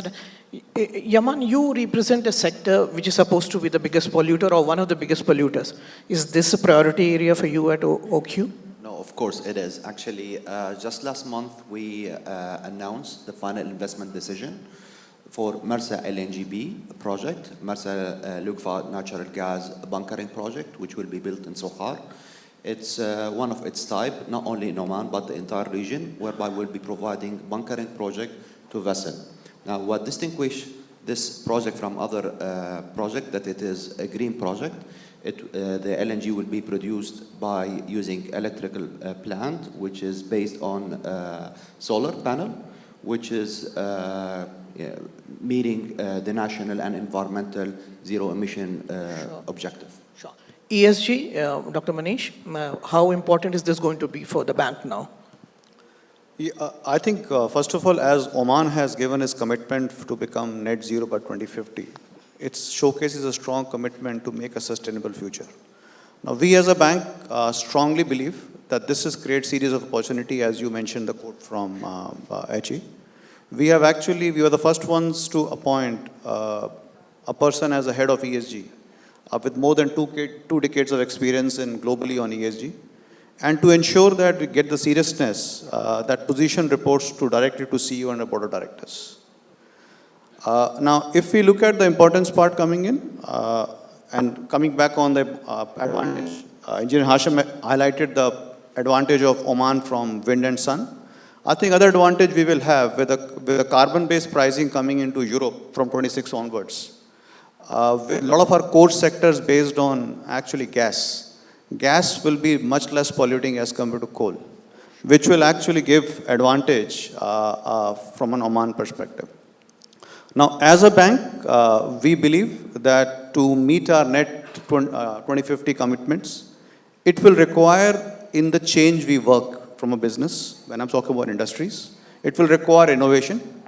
So we are seeing actually discussions happening. Renewable is a key play which is coming up, which we are working on. But also there are discussions happening on smart meters, smart lighting. And I'm pretty sure that as more solar comes up, the discussions on carbon capture, all those discussions will come in, which is actually started happening in the Middle East. So as this will create new opportunities, new employment, and new financing trends for industries to flourish. Well said. So it's both the culture, mindset has to change along with the initiatives. I want to move on to the next topic, which is technology. Can we have the poll question, please? Yeah, so there'll be a poll question. We want all of you. So Muad, I want to come to you. This is on technology and probably, here's the question. By when do you think AI will make a significant impact to workforce in Oman? And it is this year, which is 1, 2 in the coming 2 years, 3 is between 5 and 10 years, and 4th is never. So Muad, technology is being played out as both. It's an opportunity and an oppression. It's also an enabler and a disruptor. And look at the spends. I mean, according to a McKinsey research, they're saying that this can create a value of almost $150 billion in the GCC. Spends can go up to 7 billion, 8 billion in the next 1 or 2 years. How do you prepare for something like this as a company? The landscape of technology is ongoing, and it's never ending in terms of change. The preparation for any technology only makes you ride the wave earlier. And for us, establishing the right partnership with the international technology research, I would say, houses and providers has been always our strength by identifying the strongest partners for the right problem, I would say. And AI being, it is what it is, especially that everybody is riding the wave of AI right now. It is more of finding the right use case and bringing it home to Oman. And this is where I would say the right preparation should be, is by exploring I would say, rather than re-engineering the wheel, we can adopt and then adapt to what really fits our requirements as a country, and how we can make this more impactful rather than just riding a trendy term or I would say the next big buzzword that's out there. Okay, so you're talking about case studies, but how do you need to become more agile as a company? Agility is important, so because you need to keep changing and growing. Absolutely. So that's the thing, is plans are there to change. Plans are good for visibility, but then we have to be agile in terms of adapting to change as quick as possible and not sticking with our, I would say, stubborn mindset, if that's a thing. And it's creating the right culture within every company, and then, of course, cascading it to us as a nation. Yeah, but Muad, the sentiment in the room doesn't reflect that. They say that Oman will take between 5 and 10 years to make any significant impact on the workforce. So it's basically a bit of a thumbs down. So Engineer Hashim, technology and what are we doing to leverage it, and how can companies really adapt and move on? I think it's very important in a port business that to utilize and to get also the use of the new technologies in the handling or in the smart systems that we are using. An example of this, we are actually even the latest 4 STS cranes and RTGs are remotely operated, and also smart systems already been implemented in such thing. Even looking to the energy that you generate, also you spend, there is also you generate some energy out of the handling as well, and that how to utilize that is a very important thing. beside using the ERP systems, that systems are to be used in the day-to-day operations, that will support also on accuracies, with the support in especially terminal operation systems and so on. And we are actually looking really to the future with whatever that can possible, systems and the innovation could be used. I think that would be very wisely to be done, because today the labor force here is also very important in our operations, and we think that our Omani generations, also the young generation, could be using more the technologies rather than being also hands on in another areas that in terms of handling, in terms of operating machines, in terms of maintenance, in terms of so many things, so many factors can be done, and that I'm sure our new generation are fully and geared up for such using the smart systems. Sure. You saw the post. Do you agree with this or you disagree with this?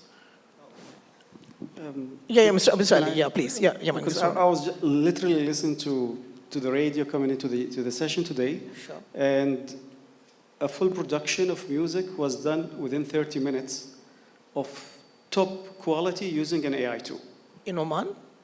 No. I mean, Okay. basically, they were talking about the new version of Sure. chat and OpenAI.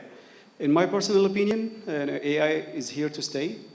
We just scratched the surface of this technology. I think every service provider should be deeply worried about it. Sincerely, a personal opinion. But the potential of this technology, having said the recent accelerated developments in this front, is really, really big. I mean, having services done in a fraction of a second that usually takes months and months of professional people to deliver is something that is really, really worrying. And I believe part of this response, that this is going to take effect of the next 10 years, is we really don't understand it yet. Sure. Lots of companies, if we're talking within business context, don't really understand either the potential or the risks. Today, with an AI tool, can give you a really accurate forecasting of all your operations within the next 2 to 3 quarters. But you don't have a choice. I mean, whether you understand it or not, it's here. I mean, it's like you can run, but you can't hide. No, I think part of the understanding is actually to embrace the change. I think lots of companies are still in denial when it comes to these technologies. We believe that they are happening out there for the consumer domain, but they will never transit into the business domain. Sure. I've seen an entire company that is running an entire business call center services on chat bots. Sure. That is really, really humanized. Okay, wonderful. Yeah, Mr. Yaman. Well, AE will find its way to the whole world, and Oman is not immune, or will be different from the world. But the way we look at things is not, we don't look at technology as a challenge, but also as an opportunity that will help us improve the way we operate our assets. We run assets, scattered in different locations in Oman with, the use of AE and technology. We're capable of operating our assets, and respond to emergency and risk, in a much more efficient way. Sure. I'll just give you, I'm sorry. Yeah, please. See, 15 years back, if we go back, there was a similar question asked on how will banks compete with fintechs? Okay, and the similar poll was conducted somewhere, and somebody was saying about banks, some were fintech. But when 15 years down the line, I think the verdict is out. If you look at, none of the large banks have stumbled because of fintech. And the word which has you moved from a competition is to cohabitation or collaboration. Sure. And I think the way I see AI there is, will it make a change in the workforce? Answer is yes. But it will make a change towards making it more efficient and productive. Sure. Quick. Very short thing here. I think it's more an opportunity. However, the challenge, we have to go through the challenge to discover the opportunity. Sure. Here today, we have actually our new generation, more of education, more of technologies, more of this. So we might not need a lot of labor force on the ground level. We need someone also in the mid and high level of this, knowledgeable. They know how to use technologies. I think in Oman today we need that, because we think that here Though so many now, young guys, they don't need to go on the labor market in the lower levels. They need to go in the mid and high levels, and because of the return of that. And I think utilizing the technology will be a very big opportunity for them. Sure. In the interest of time, we have to move on because I want to talk about... team, if there are any questions, please put them up. Okay, so we have talked about climate change, we have talked about technology, probably these are probably here and in the future. One big issue is foreign direct investment, and I want to start with Mr. Maan.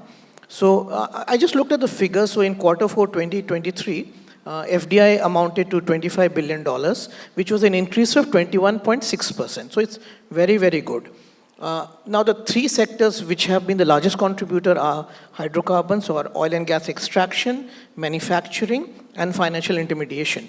How do we take this to the next level, Mr. Maan? And you, as Mineral Development, are one of the key people in doing this, or as a company. Sure. Thank you for the question. I think if you try to break it down, there are two sides to it.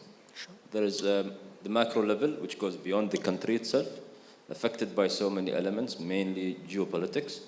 And the challenges which are happening around us sometimes are raising an opportunity. And that's where I think Oman have risen significantly recently as a safe haven for investments. So that's normally the starting point. Then narrowing down to the specific opportunities Oman offer. Now we have mentioned the sectors, the leading sectors, but also Vision Oman 2040 have identified key economic sectors. And then our role as one of the main custodian, let's say, of the mining industry is to be able to develop an investment product that can attract such international investments. So having the ability to build that investment product and then marketing it to the right investments is playing and will continue to play a significant role in attracting investments. I think we start getting into this maybe more recent, but we will start seeing better results going forward. For MDO, we managed to sign some strategic partnerships last year. We see strong potential this year and going forward. And maybe to the manufacturing side, because as you are aware, in mining, we do the upstream and we also do the downstream. Sure. And downstream is an integral part of manufacturing. The geopolitics, for example, between China and the US is a contributor. So we see China being the major producer of most of the processed metals, trying to reallocate its production lines to a neutral ground. And that brings an opportunity for us in Oman to really look at and focus to attract. So that will drive a lot of investments going forward. And that's something we at MDO are focusing on. Sure. Mr. Mohd, how do we take, you are a service provider. Can you start becoming a service provider for the region or the world? And can you attract investments in Oman? I would say what we might need to start with is investing in the infrastructure of technology, I would say. And probably replicating what our nearshore neighbors would have applied in terms of use cases. And by that, it will allow investors to show interest, since technology is an enabler today. And we have a lot of AI tools that we have applied today, but they are not, I would say, very localized. And that by itself causes a challenge in terms of data residency and certain concerns that the local, I would say, businesses do foresee, and government stakeholders that are around. By that, to attract the right investments, I would say, is having the right landscape that works with our culture. And I won't say we are a conservative culture as such, but to an extent we are risk averse. And that comes out of wisdom, I would say. Even though we would love to be agile, but yet we would not like to expose ourselves to the international, I would say, world in a very open manner. Sure, sure. We have some audience questions. If you want to ask some questions, you can raise your hands. We'll get a mic to you. So, Dr. Manish, there are two questions. What pivotal strategies do you think Oman should adopt to navigate its current economic landscape and emerge as a regional leader in economic innovation and development. But I want you to also address FDI, because banks, are you as banks ready to lend money, support if something comes up in the country from abroad? Yeah, I think both these points will get linked in because historically, the Oman growth has been led by expenditure driven by government, which is not sustainable. And hence, the look at it is how do you attract private participation? And I'll break this into two parts. One can be FDI coming in, and also it can be a PPP, which is a public and private participation coming in. It can be both local, it can be both offshore. And if you look at from an FDI perspective, as we mentioned about MDO, I think a couple of things have worked well. His Majesty himself has actually met a couple of regional players at the senior level, and we have seen many MOUs being signed. And those have been very target strategies of the 6 sectors identified under the Oman 2040 vision. I think if you bulk up the MOUs, there is a clear interest. I think the essence lies is how do you speeden up the process of converting MOUs into actually hardcore reality on the ground. And so if we see, we can see the pot. The key is how do we liquefy the pot pretty quickly, which will have an overall economic benefit coming in. I think the second element is what we saw earlier coming in for power generation. So PPP is not new to India, new to Oman, which is the partner collaboration between private and government. We saw difficult limited to only power generation, where a private guy comes and set up a power generation plant or a desalination and government will buy. Now we have seen this actually getting extended to even water transportation. We have seen this coming into actually setting up schools. And I don't think it's very far off discussions are happening to potentially moving into healthcare. Sure. So when we look in, and this also has 2 advantages. One is that the private player sees the confidence and comes in. Number 2, government is able to divert or use this money available now towards more other advantages, which potentially will need more social infrastructure to strengthen the growth. I just want to, because when we speak to businesses and business owners and industry captains, they say banks have money, but they don't lend very easily. How would you react to that charge? See, I think I will just link it to the morning session which Khalid presented.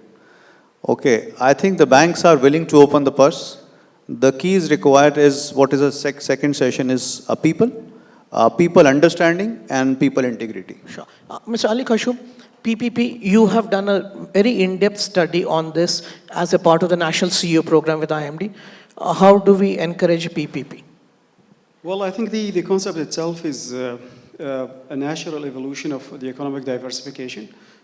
Historically, you have governments spending on all the development programs in any developing nation, but the economics of scale and growing the economy, down the line is not just the responsibility of the government. I was personally involved, as you said, Mr. Manakafi, in the education sector, actually.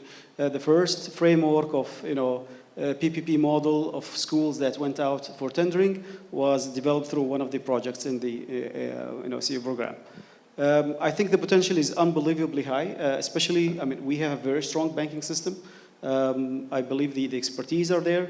And the understanding of the government players. Now they are really stepping up the game and becoming more of a regulator and a policymaker, rather than being, an executor on the same level. I think we tap into potential doing this. There are expertise, and there are also, honestly, money to be made. People walk into these models, like in the electrical sector, because they actually yield positive returns. Sure. And it's a win-win situation, and I believe we have what it takes. At a certain point of time, there was really big momentum around this 5-6 years ago. I think it's the right time to re-engage this discussion again. Sure. Anyone has any thoughts on promoting PPP in the country, on the panel? Otherwise, we'll move on to the next topic. There's a question saying, is AI an opportunity for Oman with Vision 2040 outlining Oman to be amongst the top nations on innovation? What quick wins can Oman make in this regard? Anyone can possibly talk about this? What can be a quick win? What can you do and possibly that can be a big return? Yeah, please.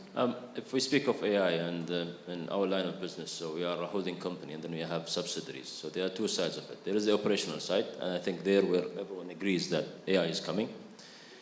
Maybe the time will relate a lot to which sector and what cost benefit it might bring to that particular industry. At the holding level, AI would definitely come at the decision-making level. Yeah, there is a lot of data being processed, a lot of analysis being done, and definitely we see AI coming very soon to help in the decision-making process and to improve the accuracy. Sure. But can that be harnessed by Oman to grow? Because innovation is a big thrust area. Absolutely. I mean, when I speak about AI, I'm speaking about the opportunity that we should all be looking at in order to use within our own businesses. Sure. Anyone wants to ask a question from the audience, please go ahead. You can raise your hand and we'll get a mic. Now, please. To the AI part, and I absolutely agree with you that AI is a tool, first of all, and it's an enabler, and visibility is exactly what we need to capitalize on. We're sitting on a large set of data, whether it's within our businesses that are not cleansed, not analyzed.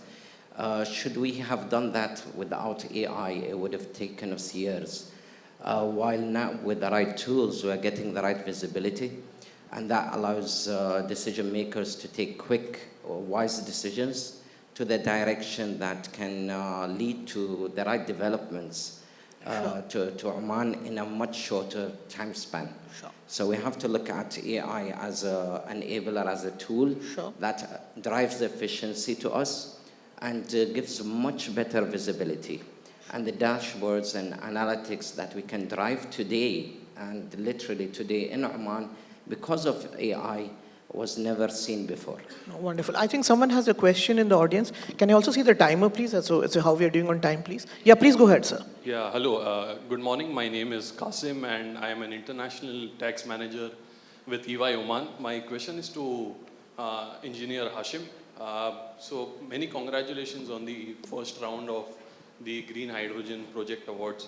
My question is, knowing the limited returns as compared to hydrocarbons for the green energy sector, especially in view of the technology challenges, is there any incentives being planned for the green hydrogen sector in Duqm? Well, as I mentioned maybe earlier, the green hydrogen in Duqm, we count as a Port of Duqm, we are as enablers for such industries to happen in this, and we are trying to reduce also the burdens of logistics also as well in order to make it more competitive. I'm sure now we have, let's say, green steel projects as a partnership with some other stakeholders, and they are actually now in 2030, there is some also taxes will be on the gas and oil and gas where in Europe, and then whenever you export such products to Europe, that you will be also, there is some tax to be paid if you don't use really green energy or hydrogen also.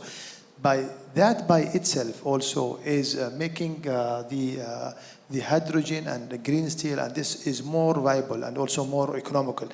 However, actually now the country is also boosting and supporting this initiatives and supporting such projects, and I'm sure that the government is behind all type of incentives that enable such industry, and this is also a chance we will never miss before 2030.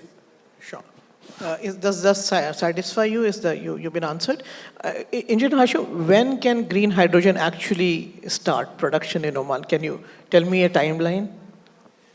Well, that's a tough question. However, now as set by the government, 2030 is also to produce about 1 million tons also, and that gives us and everyone the indication that we need to reduce the carbon by then. So part of the government initiative is 2030 is a milestone. So I think by then we already will have hydrogen molecules. Sure. If there are no audience questions, I'll move on. And I want to bring in Mr. Yaman in here. And I want everyone's views on this because, we are trying to close this session in a while. The two things which have happened, and these are geopolitical risks. So there was a conflict going on in Russia, Ukraine, now it's closer home. Because of that, maritime trade has got affected, imported inflation is happening, and second is climate change. Now, during COVID-19, there was something called business continuity planning, which came into vogue. When the world thought they were getting out of it, you have these things. As business leaders, how do you prepare for the unknown? These are risks that you cannot foresee, and it hits you.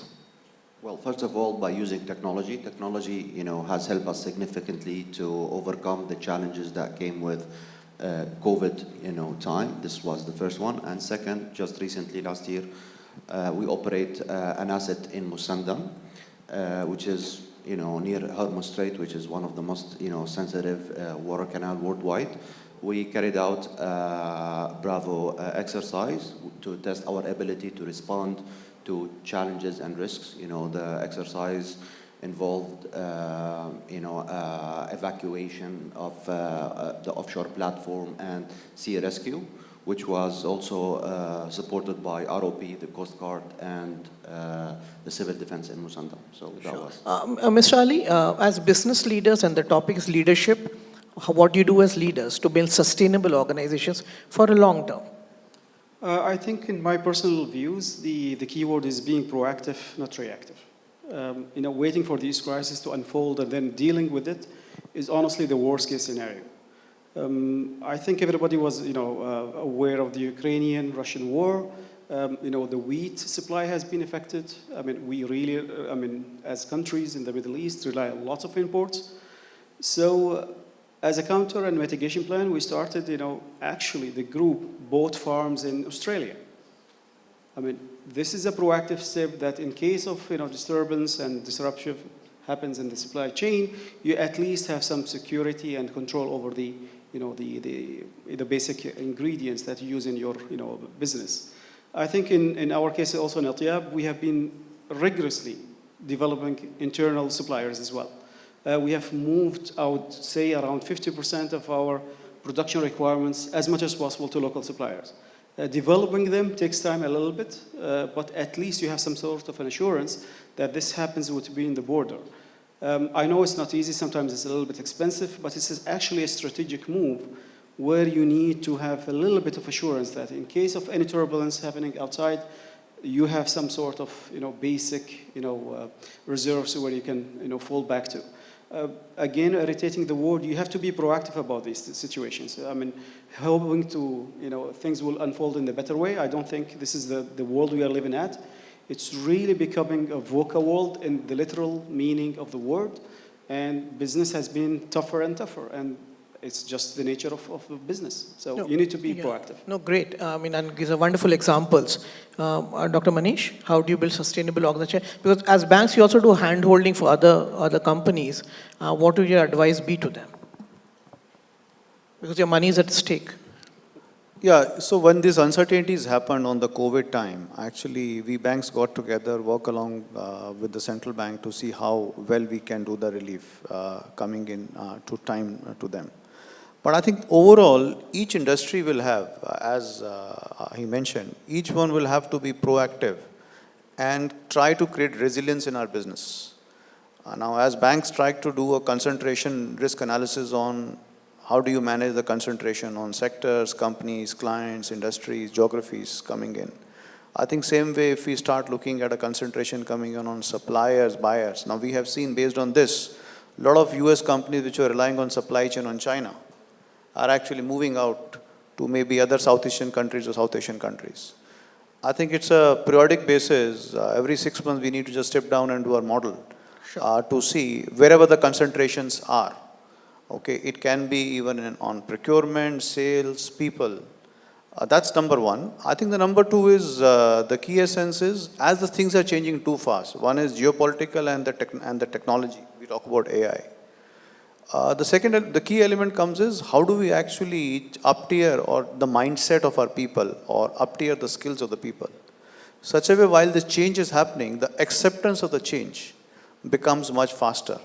And my understanding is if the acceptance of change happens much faster, it actually drives much more proactiveness and resilience. Sure. Engineer Hashim, any thoughts on that? Well, I would say here sometimes this crisis might create also opportunities. So, what's also any mature organization should have a business continuity plan, and that as per strategy, you know, to measure also the geopolitical situations and aspects around you in any business environment. Therefore, changing the plans based on the new factors is very important. Giving an example here, before COVID, there was actually all the logistics were centralized, and then after in the time of COVID, we have noticed there's a lot of difficulties also moving from A to B, for example. Then because of the distance, because of the different regulations, and then there is something now is decentralizing the services and the logistics is something which is currently happening, and then we have to also look to that. Beside here now, for an example, what's happening now in the Red Sea, creating opportunities for us here also in Oman, in different regions. I think a very wise type of management should look to all these factors and how to prepare their business plan, how to change their business plan accordingly. So you think what's happening in the Red Sea is actually an opportunity for ports in Oman? It isn't. See, I wouldn't say it's an opportunity also because crisis is a crisis at the end. But finally, you have to capture what's an opportunity around you. Therefore, what's happening now in the Red Sea and changing also the maritime routes also, you have to look to it and how to get benefit out of it. Sure. Not only in that, but also investment sometimes also will be also cascaded out of such challenges, and can be also you can capture a certain opportunity out of it. Sure. We'll close the session with, well, anyone has any questions? Anyone wants to ask anything, please raise your hand. We'll get a mic to you. The last thing that I want to focus is on, obviously it's a bit of a no-brainer, Oman's economic potential for the future. The budget has said that we are going to grow at 3%, Oman is going to grow at 3%. The debt to GDP ratio has been contained. What are your thoughts on the future of Oman as business leaders? Where do you see that? And if you were to come up with one recommendation to the policymakers or to the business community, what would it be? Anyone, please. Yeah, please, Mr. Man. I think the future is very bright. No one will disagree on this. Credit agencies are showing and improving Oman credit over time and then. And that's not what someone would disagree on. But it's how to maximize the potential is maybe what we need to look at. As it's been mentioned earlier, the government was heavily spending, and this is changing now. The private sector is expected to play a more active role. But nevertheless, the government, I think, should continue to invest in the key economic sectors to enable those sectors. There has to be some sort of a gestation period, so you will never expect those economies to just jump in by themselves, and therefore it is expected from the government to continue to support those sectors in a way or another, either by providing the needed infrastructure facilities, for example. So shifting from the public known infrastructure facility to something that is more particular to develop those and to support the development of those sectors. Sure. So future is bright, but it requires investments from the government. Yes, Mr. Iman? Well, actually, it's about technology and the legal framework. You know, technology has always been faster than regulations. And in fact, they have always created gaps for which the regulator have always to be reacting to and come with new regulations. My advice is actually to echo what my esteemed colleagues have said by applying more proactive approach, by identifying what future gaps would be and try to fill them in advance. Sure. As a lawyer, I should have seen that coming, change the legal framework. Okay, so great. Being more proactive. More 20 years, where does Infoline go in the next 20 years? And tell us what's going to happen. We saw the teaser. Give us hot off the press news that we didn't know. Well, that's diverting from the original question, Sure. but yes, on the 22nd, we have a lot to be announced from Infoline. We're gearing up, and we are very much aligned with the vision of 2040. We'll be bringing a lot of AI to the country. We have great investments and big partnerships that are international, that are bringing both back home. But back to your question. Yeah, please. If there's any recommendation, we're very optimistic, and that's hence the investments that we're making. And if there's any recommendation, it would be to look openly to the use cases that are globally practiced, but always have the local flavor in it. And investment in technology as it is the enabler. We all agree here in the panel that we cannot live without the technology being an enabler to drive our efficiencies. So we heard about being more proactive, government should do some hand-holding, use, don't need to reinvent the wheel. Dr. Manish, what is your recommendation? I think, first of all, the future is pretty positive, as I sense we discussed in the panel. I would say 2 points from a government perspective. We have seen a lot of good work done. Now, the key out there is how do we actually act swiftly to close it. And when we attract private capital, there are a couple of benchmarking which other countries do, is ease of starting the business and ease of closing the business. And I think if some sort of a benchmarking is available on that, it can actually be also attractive. The second point out there is, as we talked about changes, and when we get actually FDI, we'll get further talent coming in. And where we need to just focus on is, how do we manage succession? Because the changing environment, changing circumstances, managing succession, and Oman has a very rich history of family businesses. So managing succession also includes managing actually generation succession. That becomes also very powerful. Great. Engineer Hashim? Well, I'm looking to this in a very optimistic way. Actually, now the mindset around in the country is being changed, and we have noticed that. I think today the government mindset goes to more commercial than being bureaucratic things, how to really, instead going step by step, they are now jumping steps together. I think now enabling a very major projects in the country is for the last year, it was a milestone. I think also, I'm here very certain that with creating a negotiation team, creating Nazdahar, creating also expediter team also in the country, that made the change. And that thing, give you an example here, we used to, before 2020, let's say, we used to apply for a certain service as an investment. It takes years to approve it. And now, giving you a 2023, what happens? Over the 3 months, we signed 5 LRAs, land reservation agreements, that with the support of the government, support of Nazdahar, support of Ministry of Commerce, Ministry of Energy, everyone around the table is trying to make the change. And this is what happened, I think, over the last, lately, maybe 2020, 2023. And continuing that way will make the change in this country. Sure. Mr. Khashub, I will end with your wise words or insights. Thank you. I'm not that wise. I think I'm the youngest on the panel, but being a little bit, harsh on ourselves, I believe good is not good enough. I believe Oman has the potential to become maybe the Switzerland of the Middle East, economically, speaking.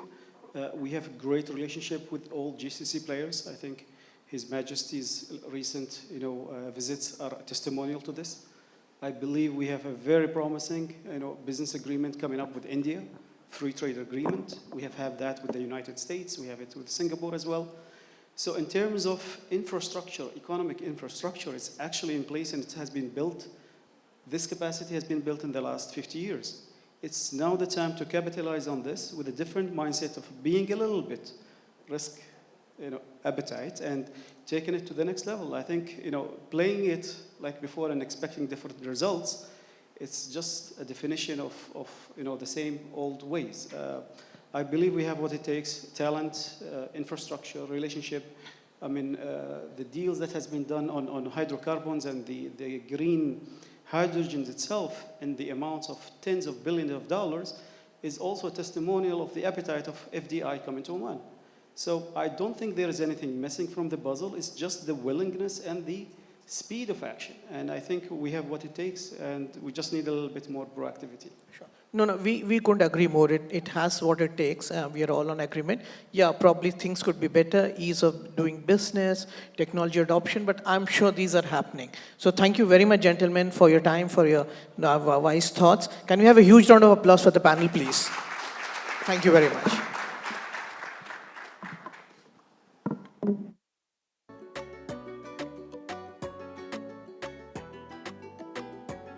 Thank you, esteemed panelists, and Mr. Singh for giving us such a splendid discussion. They deserve a huge round of applause.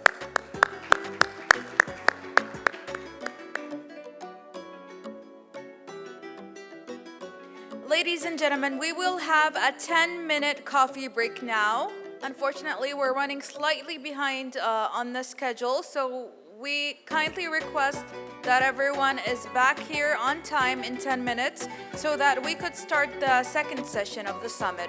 Thank you so much. All right, welcome back, ladies and gentlemen. I hope everyone's feeling refreshed after that coffee break. Our next presenter is Mr. Venkatesh Palakkad, Director and Principal Consultant at RAB Consult, an HR consulting firm operating out of the Middle East. Mr. Palakkad is a senior HR professional with 34 years of international experience, of which 20 years has been with the senior positions with large groups in the Middle East. His domain experience spans through exploration and production, oil and gas services, mining, manufacturing, engineering, aviation, retail, hospitality, and FMCG. His company, RAB Consult, was recently awarded the Most Promising Cloud Technology Company Award. He has authored several papers in publications, such as Chapter on Competencies for Finance Professionals for a book published by College of Banking and Financial Studies, Oman. His study on leadership competencies in Oman was recently published in the Westford University Journal in the United Arab Emirates. He regularly contributes to various magazines and blogs in appreciation of his contribution towards the HR profession and thought leadership. Mr. Palakkad was featured as one of the top 10 HR executives to follow in 2023 and received a certificate of commendation from the Chief Navigators magazine USA. He was also featured in a book of inspiring biographies, which was recently published in Oman. He holds a degree in economics and 2 postgraduate degrees, one in human resource and the other one in law. He also has an MPhil in management, a SPHR, a GPHR, and SHRM SCP professional certification, and is a European Federation of Psychometric Assessors certified assessor. He is currently pursuing his doctorate in business management from UCMA University in Spain. Please welcome Mr. Venkatesh Palakkad to the stage.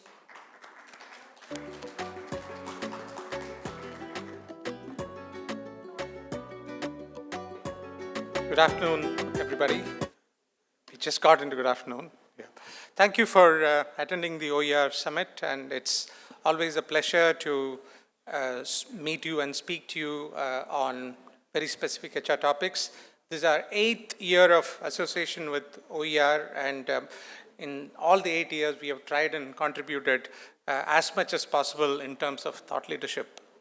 So this year, though we did not speak with each other, I'm also going to speak to you on the same OER top 20 companies which Khalid spoke from the financial perspective.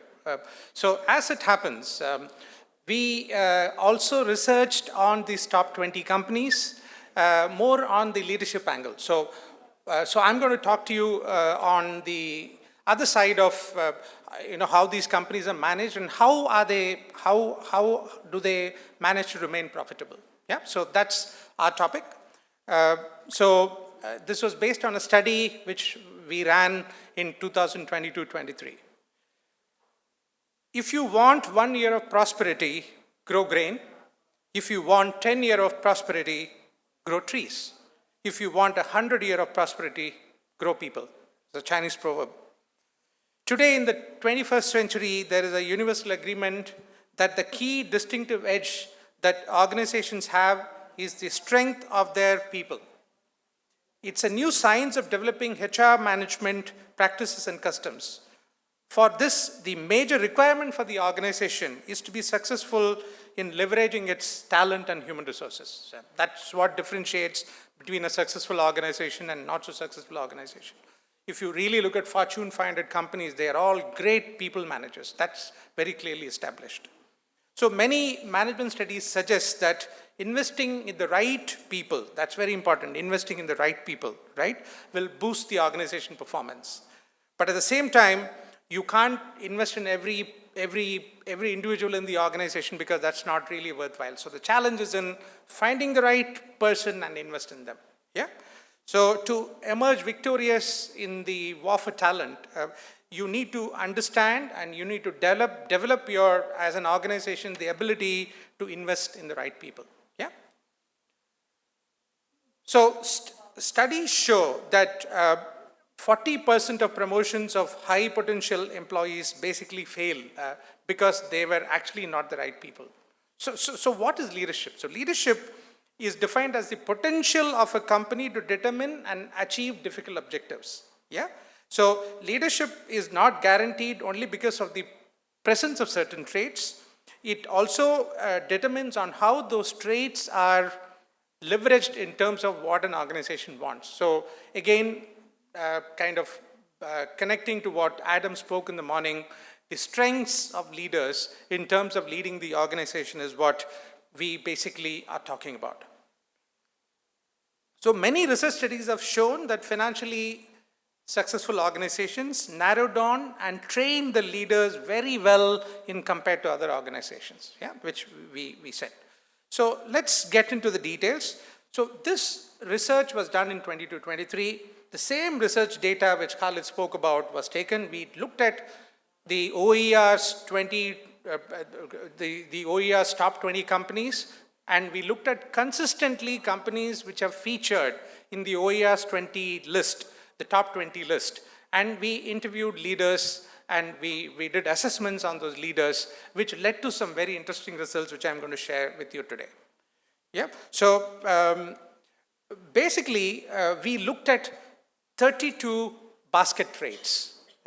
And this are basically like you could call it like a laundry list of competencies, which possibly would be good to have in terms of leaders. So now you can't really work on 32 different traits and say that I will develop all my 32 traits, right? So what we did is we studied leaders in this top 20 companies and looked at what kind of traits do they have. Yeah, and is there some kind of commonality of traits in terms of companies which are in the top 5 positions when compared to companies otherwise? So my presentation is going to get into details, okay? So we basically looked at 32 different traits of leaders, okay? So as I said, what we basically did is we split the group into top 5 and top 20, and then we looked at the traits and looked at how leadership is basically functioning in the top profitable 5 companies. So let me delve into some of our major findings in terms of competencies we found present in these companies. Number 1, any guesses? The first competency for a great leader, which stood number 1 among all. Take a guess. Empathy, achievement orientation was the first competency which came in the list. And it has been found globally also a very important competency. The top 2 traits which stood out of the achievement orientation competency was one's initiative and one's challenges. So when we looked at leaders, we found a common pattern that achievement orientation is very high in top 5 companies, and out of those, wants initiative and wants challenges is the highest when it came to leaders. So basically, this is one of the bedrock competencies when it came to leaders, right? The second one is impact and influence. Impact and influence has always featured as a key behavioral competency for leaders. This competency is what distinguishes a leader from a charismatic leader, right? The minute you are able to impactfully influence your followers, Yeah, you become a charismatic leader from a leader. So out of this, wants, challenges, and being optimistic is again found in the top 5 companies. Whereas in the top 20 companies, that this is not a very high scoring competency. Again, if you want to do a fine distinction, the top 5 companies, the leaders were very, very strong in wants, challenges, and being optimistic. The top 20 companies that were not very, very strong. Maybe this could be one of the differentiating factor. We will look at it when we look at the summary. The next one, which again we spoke today, is innovation. Yeah, we spoke on the Oman 2040 vision, which really speaks about fostering the quality and the competency of innovation in people. But again, what we really saw is that probably the way we are currently there, the way we currently run, innovation has not been very, very strong when it is benchmarked with other regions in terms of comparative importance when it comes to Oman. Probably this is something as a country, as a nation, as an industry, I think we need to foster when it comes to young leaders coming in. The concept of innovation needs to be really built in and encouraged.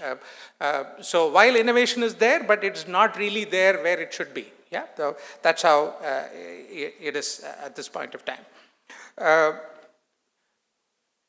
Other one, leading people is a key competency, and this is again very, very high when it comes to people in the companies in top 5.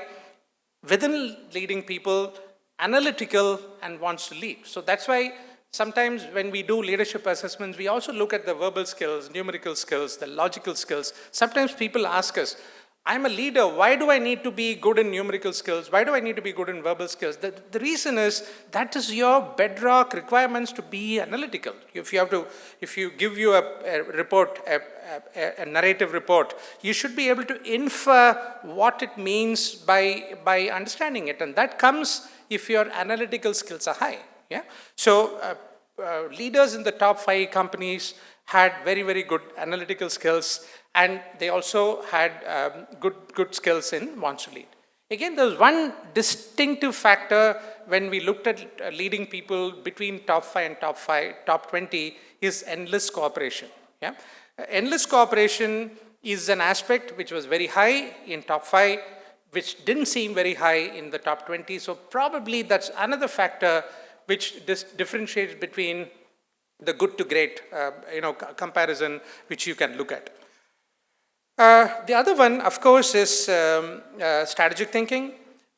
We are looking at very limited resources in terms of money, people, time, etc. for businesses. So strategic thinking basically determines the ability of the business owner to decide how effectively and efficiently he uses those resources. Yeah? So the key is again being analytical, analytical features here, and being collaborative. Learn from others, work with others, work on the strength of others. Yeah? Again, something which Adam spoke, understand and leverage strengths of people around you. You can't be a master in everything. But the minute you know that in your team there is somebody who is really good in something and you are able to really leverage that in terms of your organization's benefit, you win. Yeah. So, and that comes if you really strategize this and then work towards it. And strategic thinking is considered in both top 5 and top 20 as one key aspect which really stood out. And this is again something which as organizations we should look at. The other one is communication. When I say communication, it is not eloquently speaking. It's not public speaking. It's the ability to clearly communicate and articulate what the organization wants with your people. That's what is communication in this context. A good leader should be able to very effectively communicate. And we saw this both in top 5 and top 20 leaders. They are good communicators. When I say communicator, as I said, public speaking or an oratory is not communication. The ability to articulate and communicate expectations, goals, feedbacks clearly is something which is very important, and this is something which we need to really see that we train and develop this when it comes to emerging leaders in your organization. The other factor, which according to me is very, very important, is energizing people. Finally, in an organization, it's not that it's all bed of roses, day in and day out. We also go through, pitfalls and challenges, etc. And the same enthusiasm which people have when everything goes good should also be there when things don't go good. And that's in the hand of leaders. As a leader, good leaders have the great ability to kind of take the team, maintain the enthusiasm even when things are not going good. Not easy, but then good leaders do it. And we see that again in top 5, not much in top 20. Again, this could be another great differentiating factor. What we also see is, compared to global benchmarks, enlisting cooperation as a trait is less among companies we studied in Oman. Again, could be cultural reasons. Probably as a culture, we are more, even today, asking you to do culture. I tell you and you're supposed to do it. And it also depends on the way the organization has evolved. We have had a lot of expatriate employees working in an organization where probably cooperation in the real sense of it probably was not really required. Things happened, but with the demography changing, and we have a lot of nationals coming into the organization, there is no visa, there is no restriction in terms of them moving from one organization to another organization. So if you really do not work on this, you will lose good people, which probably may not was the case earlier, but then it's much more now. So enlisting cooperation from your superiors, from your subordinates and people around you is something we are not very good at, but then we really need to up the game if we really need to kind of look at being global when it comes to leaders. Learning agility. As leaders, we always need to learn and unlearn and relearn on a very regular basis. In the panel discussion, which we are going to come, we see that leaders regularly learn, relearn, and unlearn. And this is something which we have seen in both top 5 and top 20. Leaders are very, very interested in learning, right? Today, learning comes to you in your mobile phone, right? You don't even need to open a book, but you need to read the right messages, You also get a lot of unnecessary stuff, but then if you channel your thoughts and energies correctly, right, you can always learn wherever you are. Learning is very easy now. With digital format comes to you, but then try and understand and learn what is really important. Again, for learning also have a plan. Again, I'm taking from Adam's talk today morning of having personal goals. And in those personal goals, your learning should definitely feature as one, whichever level you are. You could be a CEO, you could be a business owner, but learning and unlearning constantly need to happen, and that is something good leaders very well do. So we need to kind of look at that as a good competency. Resilience and perseverance. COVID taught us what can go wrong big time. And we also saw of examples where organizations consistently don't make profits, and you fall down again and again. And the resilience you have and the values and culture, which kind of supports that resilience, is very, very important. Again, in resilience and perseverance, global competency wants challenges and authoritative. Authoritative in a positive way, was something which was really seen as high. Again, compared to global benchmarks, I see that the Omani managers or managers in Oman really do not very well in managing stress. Again, compared to global benchmarks, we are low. And again, that is something probably as a leadership community, we need to kind of work on and seeing how do we better manage stress in terms of challenges coming around us. As a group, we really do not manage stress very well the way it's managed across the globe. And that is seen in both top 5 and top 20. And again, this is something we need to really work on. Problem solving is very important. We will always have problems in organizations, and every day the size, shape, the weight, the color of the problem is different. So you don't get to solve the same problem every day. So you need to have the traits of taking initiative, being collaborative, learn from others, consult, check, speak, and analyze. Again, I'm coming to the concept of being analytical when it comes to solving problems, and that comes with your bedrock skills of verbal, numerical, logical, being strong and leaders. And this is something which can be learned. People say that, numerical doesn't come to me. That's not the case. If you go up the ladder in leadership, it's all sometimes about numbers. Your finance guy comes and puts a paper in front of you. You should have the ability to see the message hidden between the numbers. Yeah, that comes by practice. Regularly work on your ability to work with numbers, read reports, look at graphs, look at dashboards, and make sense out of it. Yeah, that's important, and that's again, personally to me, a very, very important bedrock competency when it comes to good leaders. Yeah, so key findings, top 5 competencies when it came to companies: mutual help, stress management, influencing, analytical, tolerance of bluntness. You will see that stress management features here. What I said about stress management in general is when we compare it to global competencies, these scores. But between top 20 and top 5, leaders in top 5 do manage stress better. Yeah. So you could see how the competencies pan out, and you could see how it is different. So wants to lead, interestingly, is not a top 5 competency when it comes to leaders. It surprised me also, because that urge and ability, the thing to lead and being authoritative, these two key things are missing in the top 5 companies. Probably it's more intrinsic.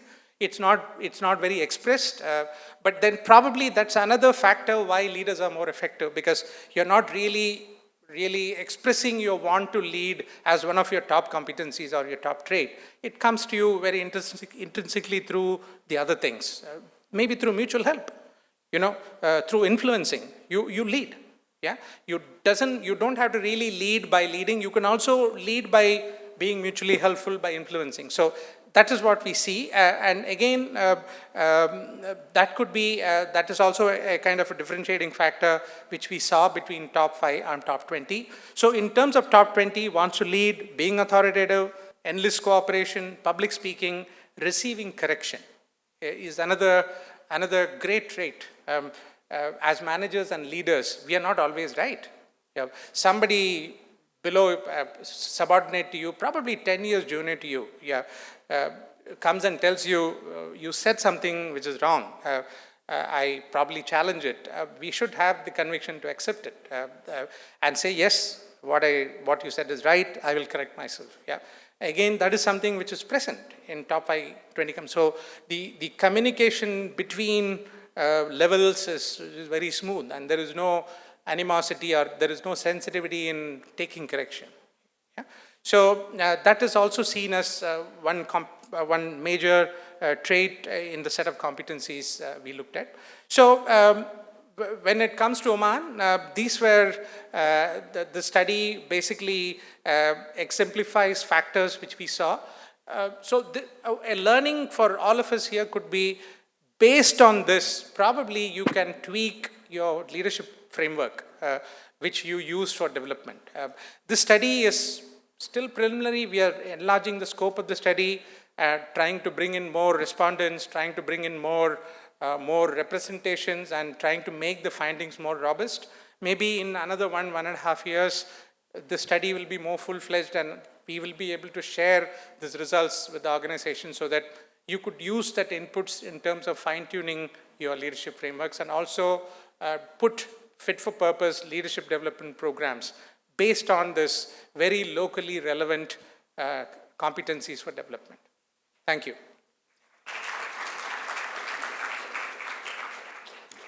Happy to take any questions if there's time. Yeah, hi. Thanks, Venkatesh. Great presentation. Couple of questions, actually. Was this open-ended or closed-ended, the questionnaire that you actually used for this? So we did not use a questionnaire. This was Okay. an assessment. So Okay. this was a valid and reliable assessment, leadership assessment of those 32 competencies which we did. Okay. So there was no questions asked, there was no answers given. Right. It was basically a very structured assessment, a standardized assessment, Harrison assessments which we used, Okay. which was circulated, and the inferences was then later on analyzed based on that. And then the benchmarking was done against whatever your... Correct. Okay. Correct. Yeah, we did it that. As I said, the pool which we used was the top 20 companies from the OER listing. Fair. And the top 5 companies. I saw that, you're only talking about softer skills. You never talked about operational excellence or domain knowledge expertise, which I would think would also sort of have a large part to play on somebody being a successful leader. Absolutely, but again, my study was purely on leadership competencies, very specifically behavioral leadership competencies. We didn't really speak about competencies really required for successful leaders. That's a much larger subject, which probably would involve these things. We really focused on behavioral and leadership competencies as a study. So you're right, absolutely right. Without domain knowledge and without operational excellence, you really can't. It's intrinsic if you see in some of the competencies in terms of being analytical, in terms of being open to ideas, receptive to ideas, etc. But yes, that's a separate analysis which needs to be done. But I agree with you. Thank you. I promise this is the last question. You started your presentation by talking about 40% of promotions don't work because, we haven't chosen the right people to be Correct. in the leadership roles. Correct. So how do you sort of, surmount that problem? Again, as I said, the challenge lies in identifying potential correctly, which is a big challenge across the globe. There are so many frameworks which has been evolved, but it's still a evolving subject. How do I identify? Because somebody is a very good supervisor, but he becomes a big disaster when he becomes a manager. That's what happens with a lot of organizations. That's what that 40% means. So we have not really identified his success in a role in which he is going to use completely different competencies and skills. He's a good doer, but probably he's not a good listener, he's not a good manager. So are we rightly identifying this potential in people and then investing in them? A lot of organizations have hyper programs, high potential programs, and they use several methods to identify high potential. They use the 9-box, sometimes they plot performance potential and then accordingly juggle people, etc. But it's still not a very valid, very solid science. It's still, but that's where we struggle. And good organizations or successful organizations do this very well. And that is what leads them to success because their leadership pipeline is very strong because of their ability to identify potential. And that's where many of us fail. Thank you so much. Thank you. Yeah, my question here, I'm Hashim Al Ibrahim, I'm the Chief Business Support of Board of Duqm. Well, I agree with you here today that the managing stress is very important in any leadership in whatever company. So, but I disagree here that in Omani leaderships as managers, they don't really manage the stress by giving a very general comment here. So, because I'm not sure here what in this you have done, I'm sure that you have done survey or you have give, in what level of companies you have done this survey, because this also in very mature organizations here in Oman, stress management and PI is a very important aspect of any recruitment. Absolutely. And any mature organization will not give a wild guess to put someone as a manager before a track history of what this leader is doing or before doing more analysis on his leadership skills. I tend to disagree on this. However, I agree that managing stress is a very important aspect of any mature organization. Yeah, thank you. Thank you for that observation. Again, I have to slightly distinguish here.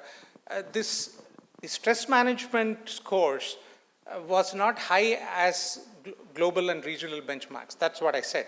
If you see, stress management still features as one of the top competencies in terms of the top 5 companies. Yeah, but when you look at overall scores in stress management, it can be better.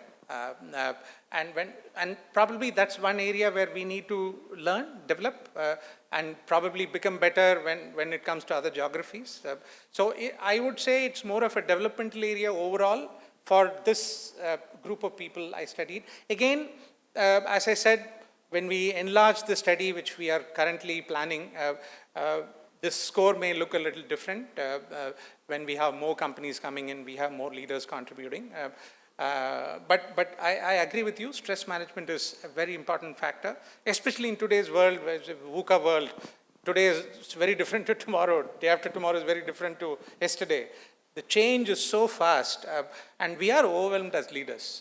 I hope you would agree. And not everybody is good enough to be resilient and accept it. And we need to develop that skill in ourselves as leaders. That's my message. Thank you. This depends. I'm trying not to argue here much, but this is to set really a very important thing here, that the big and leading companies in the country here, I'm not sure, maybe you have gone through a certain samples of maybe a lower categories companies where they are in the learning curves. That could be possible, that leadership is a very critical. But I assure you here, in a very well and mature company and have a success story, will not accept a leader without, cannot handle stress and cannot manage stress. Yeah. Because this is not really, this leader will hinder the whole company. Absolutely. And then Absolutely. This is maybe we need really not to give a very general a statement that here in Oman we have a less leaders are less managing stress, because this is very dangerous to our business community. Again, it's a developmental area. I take your point, but yeah, we can learn and become better as time progresses.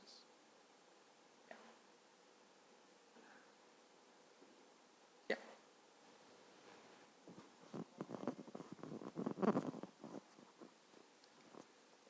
I would like to add, actually, the Ministry of Labor have done a very good job. They have brought one of the pioneers in leadership recently, John Maxwell, and many companies, our company actually, we're part of it, and we have gone through a leadership program, and actually from the participant, I'm just sharing a comment. I have seen many locals, they are good leaders, and they have done very, I accept that you have used the data, but I want some more clarification from your side. If you are doing a survey, as earlier person mentioned, like there is a survey to be done in order to understand proper, like get proper data, solid data from the environment. Are you in that part? So again, as I said, we are expanding the scope, and probably the surveys will get more solidified as we have more respondents and we delve more deeper into it, and also increase our sample size. So hopefully next 1.5 years, this will get fully solidified as a proper research, and I can share some more valid, more strong data. Thank you. Thank you. Thank you very much. Thank you so much, Mr. Venkatesh Palakkad, for your thoughtful presentation, and thank you to everyone who asked questions and helped us expand our knowledge on this topic. I would now like to invite on stage Mr. Mohammed Al-Habsi, Vice President of Joint Ventures, OQEP. Mr. Al-Habsi is the Vice President of Joint Ventures Assets at OQ Exploration and Production, the upstream arm of the OQ Group. He's a high-performing techno-commercial petroleum engineer with 22 years of experience focusing on the management of operated and non-operated ventures, thermal enhanced oil recovery projects, acquisition and divestment transactions, upstream commercial solutions, and negotiations, among others. Mr. Al-Habsi played a key role in executing and negotiating major divestment transactions such as Block 61 and Block 60, as well as numerous acquisition deals. He has been integral to OQEP's growth journey since the company began in 2013. Please welcome Mr. Mohammed Al-Habsi on stage. Assalamu alaikum wa rahmatullahi wa barakatuh. It is my pleasure today to give you an overview about OQ, exploration and production. So OQ, exploration and production, is a subsidiary of OQ Group. OQ Group is the global integrated energy company owned by Oman Investment Authority. OQ, exploration and production, is specialized in exploring for oil and gas in the upstream sector in Oman, especially into two types of ventures: operated assets and non-operated assets. OQMB objective is to contribute significantly to increase the revenue, the cash flow to its shareholders, which is 100% owned by the government. Also to fund the strategic long-term shift towards new energy and energy transition, and also to monetize Oman hydrocarbon resources. Currently, we have 15 oil and gas assets.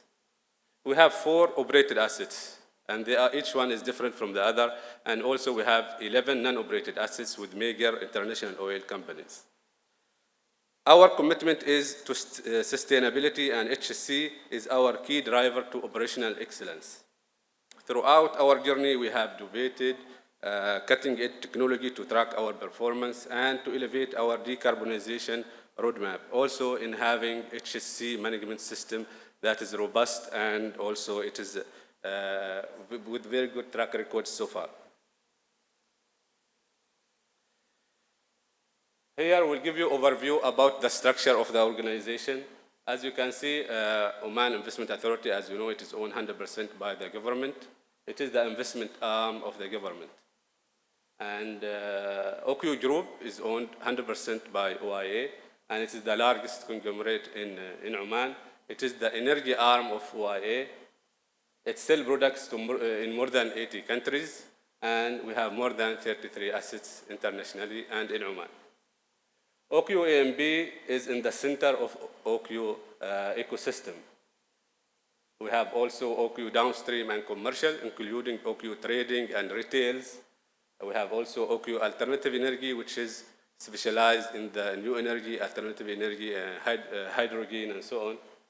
We have also 51% in each of Abrag, which is specialized in drilling activities, services, and OQGN, which is specialized in managing the transportation and distribution of all gas in the country. As I mentioned, we have 15 assets. We have, in 2023, we have average production about 225,000 barrels of equivalent per day. And the majority of our assets, more than 50%, are in the gas business, where we produce gas and condensate. So we are in the right direction towards clean energy. We have, in terms of size of the organization, we have more than 700 employees with more than 90% Omanization, and the majority of the leaderships are Omanis. In terms of a group, OQ Group, as I mentioned, it is diversified across the whole energy value chain. We have the clean energy, where we have businesses and interest in the solar, in wind, hydrogen, and so on. OQ AMB, which is the upstream arm, it is specialized in exploring for oil and gas in the upstream side, where we explore for crude oil, gas, and condensate, and we sell also LPG, butane, and so on. The downstream specialized in the refineries, chemicals, and petrochemicals. We have also, at the end of the value chain, commercial, logistics, trading, as well as retail. Upstream also, it used to be only A and B. Now we have also the LNG part, where we have recently signed the FID for Marsa LNG. So we have LNG as well as A and B.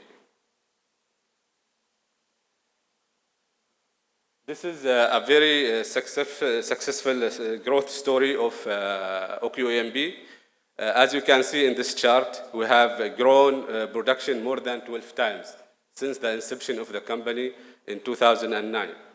And you can see here we have multiple acquisitions that we have done in the organization, which has increased the production from around 18,000 barrels per day at inception, and now is about 225,000 barrels per day, equivalent both oil and gas. And you can see we are part of major assets in the country, among them Block 61, which is the largest gas asset, Khazan and Ghazir, as well as we have participation in Block 9, producing about 10% of the country production, and so on. And you can see that at the early time of inception and incorporation of the company, we have focused on operating assets, where we have acquired Block 60 and 42. And then we have moved to acquiring JV producing assets, Block 61, Block 9, and then a period from 2017 until 2020, we moved into acquiring JV exploration blocks. And the last major deals were also acquiring from day one into Block 10 and 11, which is what is called Greater Barak project, where we have gas condensate development. Here to highlight the assets that we have in the portfolio. In terms of operated, Block 60 is the flagship producing asset in the organization. And we operated this 100% from the beginning. And last year we have divested 40% to Midco Energy.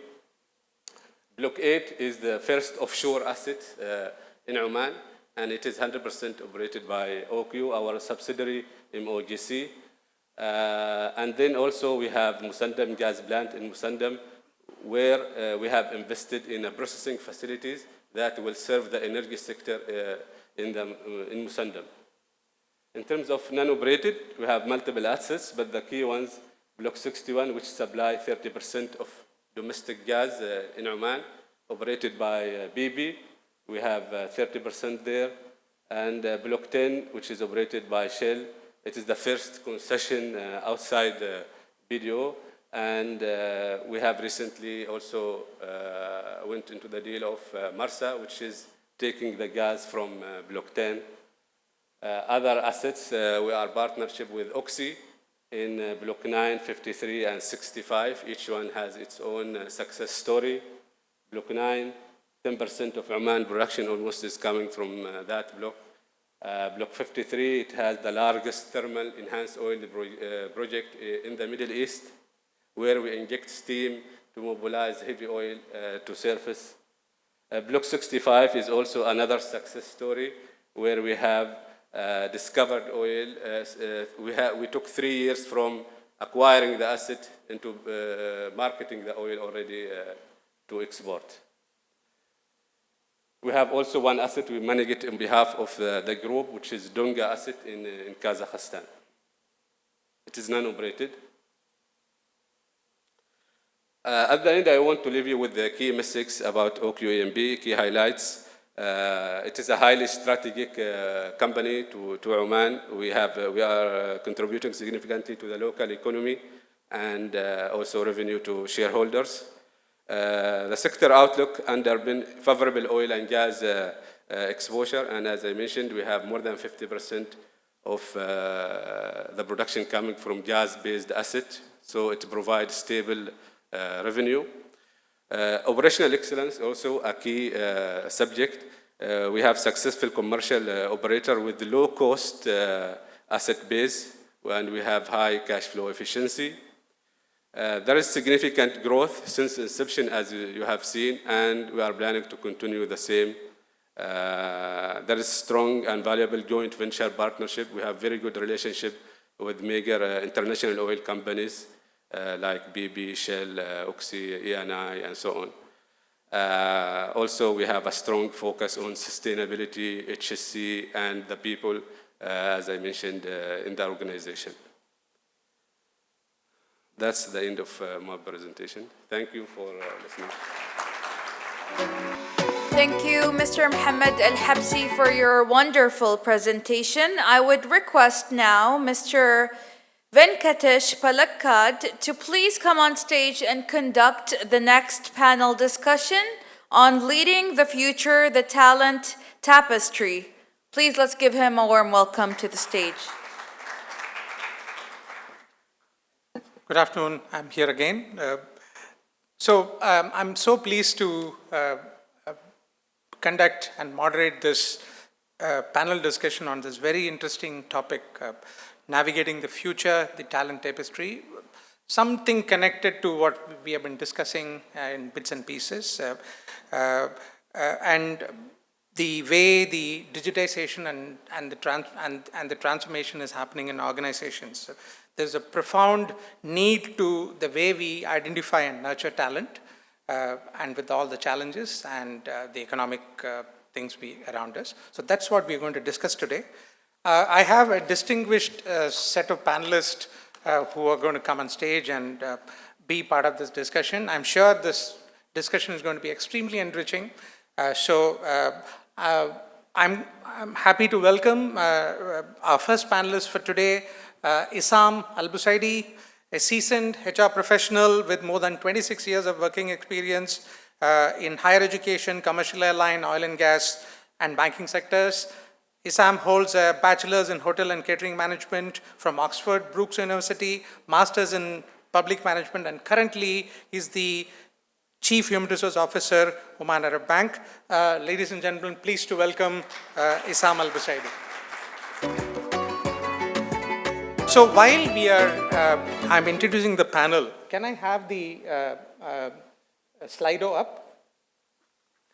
So I have a question for you. You can answer it. You can scan the QR code and you can just express in one word, just one single word, because we are going to report a word cloud on this question. Your answer should be one single word, just QR code, just scan this and then express your opinion. The second to come on stage is a very interesting personality, and he represents a very different industry which we normally don't get to see very often. Salam Al-Kendi, Vice President People and Services, Oman Air. Salam is a highly experienced HR leader with 21 years of experience in aviation, technology, and automotives. His notable roles include Executive Manager, Organization Support at TRA, Director of Corporate Support at Salam Air, and currently with Oman Air. Beyond HR, Salam has worked in various fields in contracting, SCM, QHSC, digital, and legal. Salam, very, very happy to welcome you. Ali, the next one in the panel is head of an organization, a very different leader, and a very effective leader. He works in terms of nurturing entrepreneurs, and I'm very, very happy to welcome Ali Mukaibal, who is a very influential leader with successful track record spanning 20 years, currently serving as CEO of Sharaka. Throughout his career, Ali has gained broad experience in retail management, corporate relations, microeconomics, financial operations, etc. His expertise is in building long-term investment strategies and financial discipline, and he specializes in mergers and acquisition. He is ideally positioned to make wise decisions that helps in continuously growing Sharaka. Immensely happy to welcome you, Ali, to the panel. Thank you. The next person on the panel represents a very, very strong industry in Oman. Dr. Ibrahim Al-Busaidi is the head of people at EQ Exploration, the upstream arm of OQ. He's a seasoned HR professional with 15 years of experience and has expertise spanning recruitment, training, employee relations, compensation. He excels in HR transformation focused on recruitment, training, employee relations, and compensation. He holds a PhD in business administration from University of Salford. very, very happy to welcome Dr. Brian. The next person on panel is a very, very different personality. He's going to bring in a lot of variety to this panel. Very happy to welcome focused on recruitment training, employee relations, and compensation. He holds a PhD in business administration from University of Salford. Very, very happy to welcome Dr. Brian. The next person on panel is a very, very different personality. He's going to bring in a lot of variety to this panel. Very happy to welcome Gautam Gaglani, a person with 30 years of experience, and he's a renowned international author in terms of thought leadership. Together with his father, Ram Gaglani, he crafted a profound legacy spanning 3 decades through the venture rights elections, and they have been in the forefront of forging valuable partnership with global thought leaders. He works very closely with very senior thought leaders, and it'll be good to hear from him. He has also written a very, very interesting book called as Breaking Bread, Building Meaningful Relationships, and how you build relationships over a meal. It's a very interesting perspective to building relationships. So very happy to welcome you to Oman and welcome you to this panel. Thank you. Yeah. The last but not the least is another veteran from the banking field, Kees Al-Hinai. Is the head of HR transformation and service excellence with Bank Dhofar. With 20 years of experience in the HR field, Kees comes with solid foundation to deliver HR excellence. He holds a master's degree in human resource management and a bachelor's degree in economics. He also holds several certifications, Six Sigma, coaching, BPS, etc.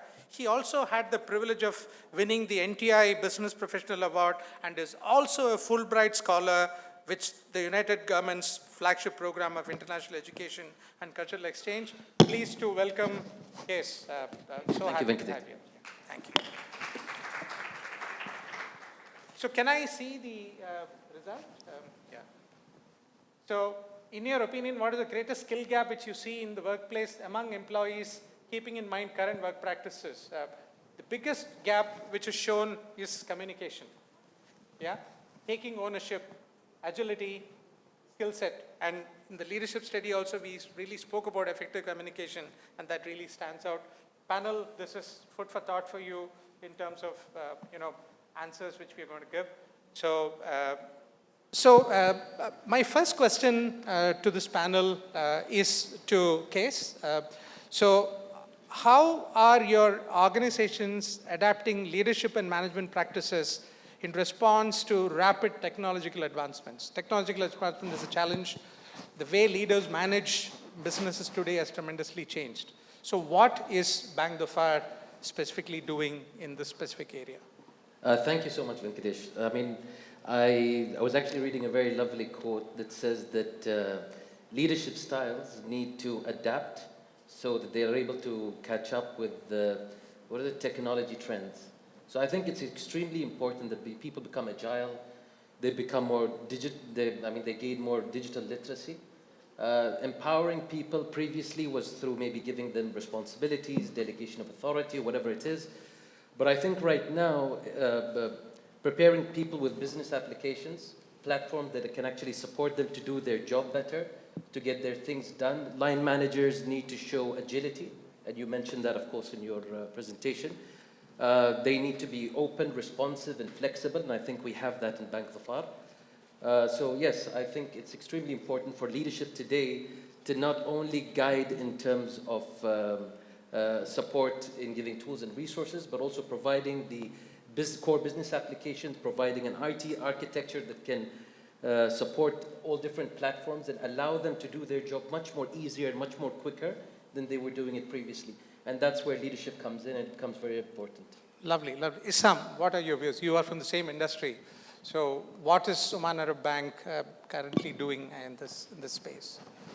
Thanks, Venkatesh. I mean, from my experience, management practices, leadership practices have never been static. Yeah, I think if you look at, if I reflect on my own professional journey for the last 25 odd years, the school of thought, the theories, the way of approaching management and leadership has evolved with time and according to the market dynamics. Yeah, I mean, for me, the pandemic was a big wake-up call that really showed how we as humans are agile and flexible and willing to make changes and adopt new ways of working. And I think that continues now, even with the technology revolution that we're seeing at the moment. Yeah, I think as an organization, what we focus on is to ensure that we give our people the freedom to express themselves. We want to encourage a continuous learning environment where people are always motivated and interested in learning new things, picking up new ideas. The concept of getting our teams to collaborate and working together are big themes that we as an organization are focusing on, because we believe getting people on board with you on the journey is one of the key principles of success.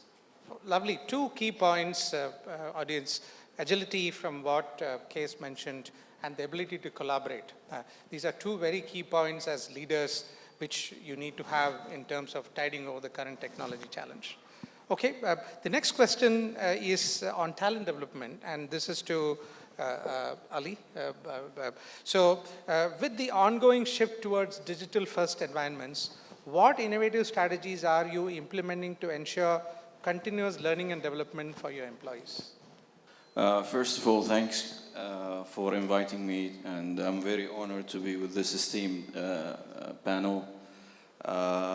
There's a little caveat here. I am not an HR specialist. That's why we wanted you in the panel. So I feel a little bit intimidated. I also want to commend you for your presentation that you presented to the audience earlier today.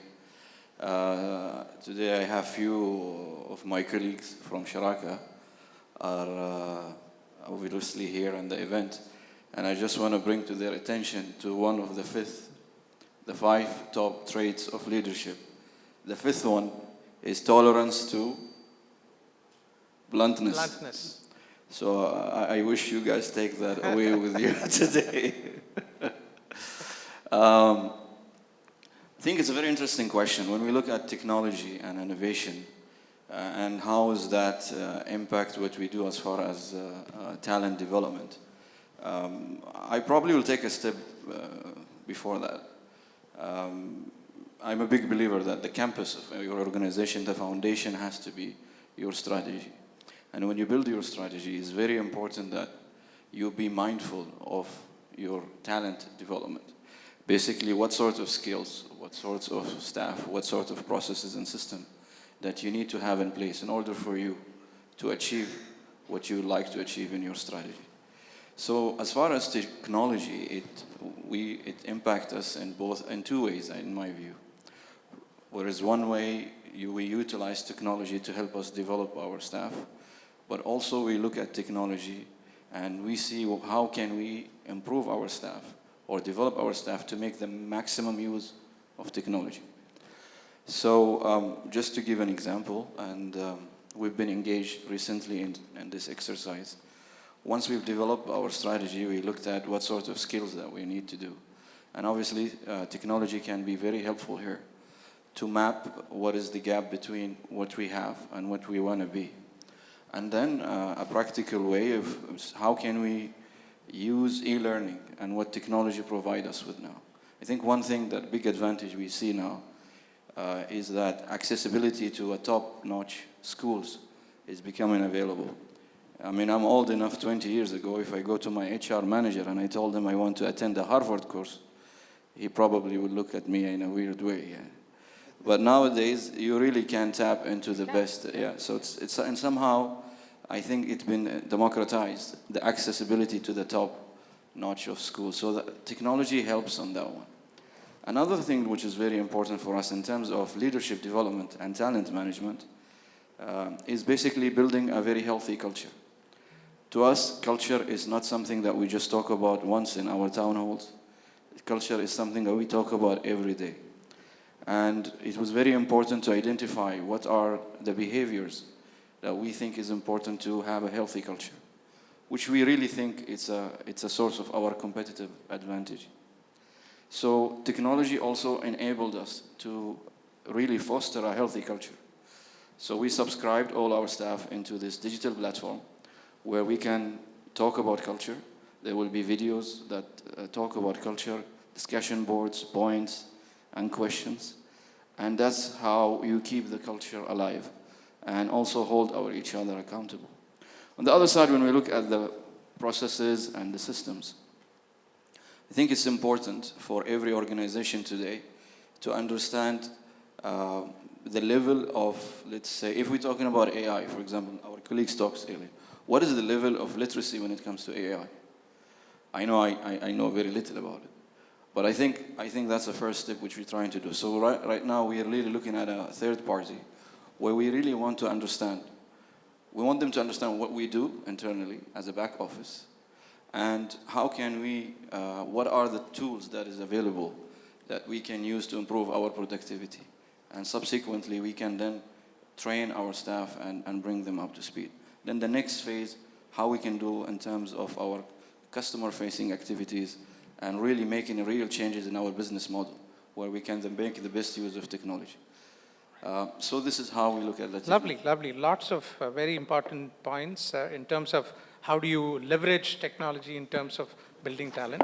Dr. Ibrahim, you come from an industry and an organization which places a lot of emphasis on talent and talent development. Yeah. So it will be good to hear your perspective on the same question. Yeah. All right. First, actually, thank you for having me here, and it's my pleasure to present in front of a great audience. Let me start actually with the simple statistics and building on the answer that he has provided. According to the Economic World Forum, 50% of the employees, they will need reskilling or upskilling. Why? Because of the technological advancements, which is actually quite a percentage. I mean, look 10 years or 20 years ago, when we use actually to write our CVs, we mentioned actually very good in computer, and we were very happy to mention Microsoft Excel, Word, I'm good in Excel, I'm good in PowerPoint.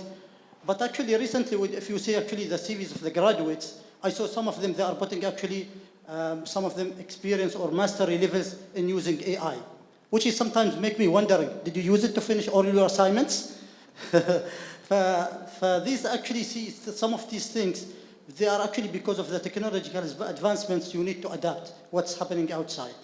In OQ, we have started actually to introduce or using, for example, AI when it comes to HR and screening the CVs. So actually we started to using it. So it will minimize actually the burdens of the recruiters when it comes to the screening of the CVs. Sometimes you are having actually hundreds or thousands of the CVs. So but still in the beginning, but that's actually what we have started.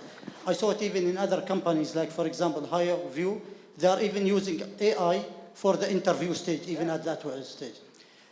Recently also in OQ, we have introduced the VR, virtual reality, in some of the courses. So recently, actually, it was in the self or defensive drivings, where we started actually give the opportunities to use the VR, how actually to improve their skills when it comes to the defensive drivings. And also the last examples, also when it comes to the reporting and the dashboards. Now it becomes actually much easier and automated to have a reports. Yeah, true. Yeah. And you get a lot of very valuable talent information connecting dots from various systems. Yeah. Absolutely. Yeah. Salam, we would like you to also reflect on the same perspective. You come from a very different industry. So how are you approaching talent and talent development? You don't get people, right? Yeah.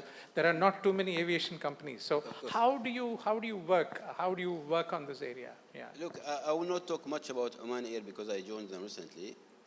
But we have done a lot of other initiatives in the previous organizations. So when it comes to, my colleague mentioned the e-learning. So that is one of the aspects that I think there was some resistance because people used to go abroad or attend physical training, and they used to do that. And we introduced this e-learning approach in the previous organization. There was a lot of resistance, because it doesn't provide you with the same quality of training and whatever. So we had to go and convince and try that. Of course, it is an investment that we have to do, and it covers, it gives a lot of opportunity to the employees. With the physical training, you will spend a lot for few. But with the e-learning, you will spend few for more, you see? So that will be one of the development that we normally, I think, and this is something that I'm trying now, as you know, providing to with Oman Air, because also this is something that was missing here. The other thing also, as mentioned here about the, the use of the AI in the, technology. So one of the things that I was encouraging my team to do always is to maybe use ChatGPT for, on day-to-day basis to help them perform better. To use like smart, working rather than hard working to get things done easily and, and faster. The other aspect, when you conduct satisfaction survey and some survey, engagement survey in the organization, and then you use the AI system to come up with the solutions, rather than, spending a lot of time analyzing those data and trying to come up with, initiatives and how you, rectify and do things like this. There are some technologies now, retrieve this data, and then they suggest you. True, you heat can maps, now, You can great, then go with that and then validate. Not attend them, blindly, but at least validate and go through that, and then, you can then suggest to the management something which is more relevant and quicker. Oh, lovely. Yeah.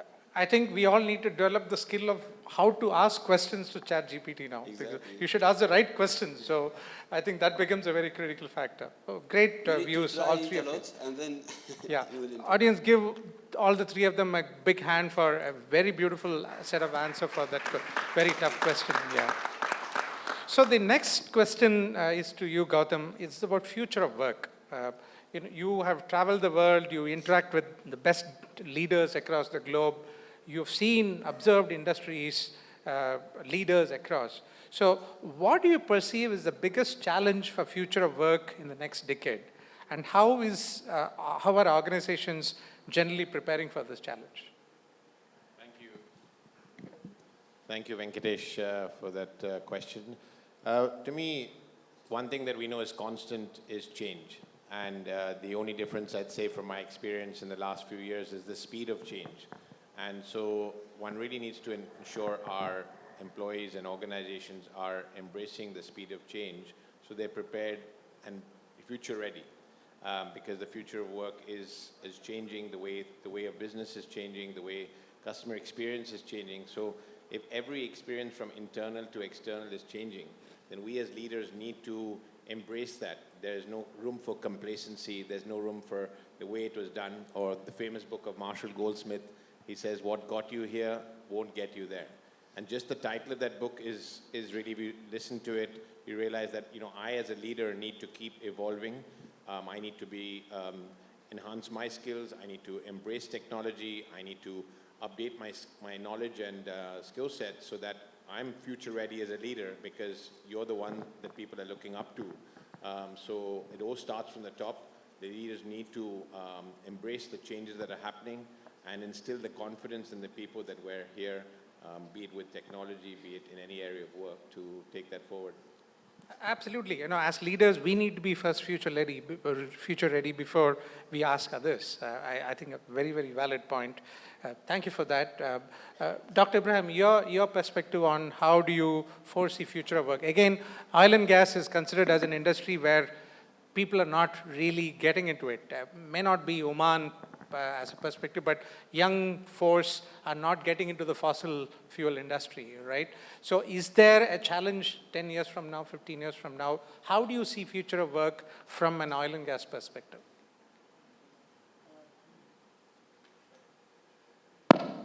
I think actually one of the things, as I'm just building up on what he has mentioned, adapt the new changes and the technologies and what's happening actually around us. This is actually one of the skills that we need actually to develop. Because, I conducted a small study where we asked actually a group of they are professionals. How many of you know ChatGPT was introduced when? In November 2020. Okay?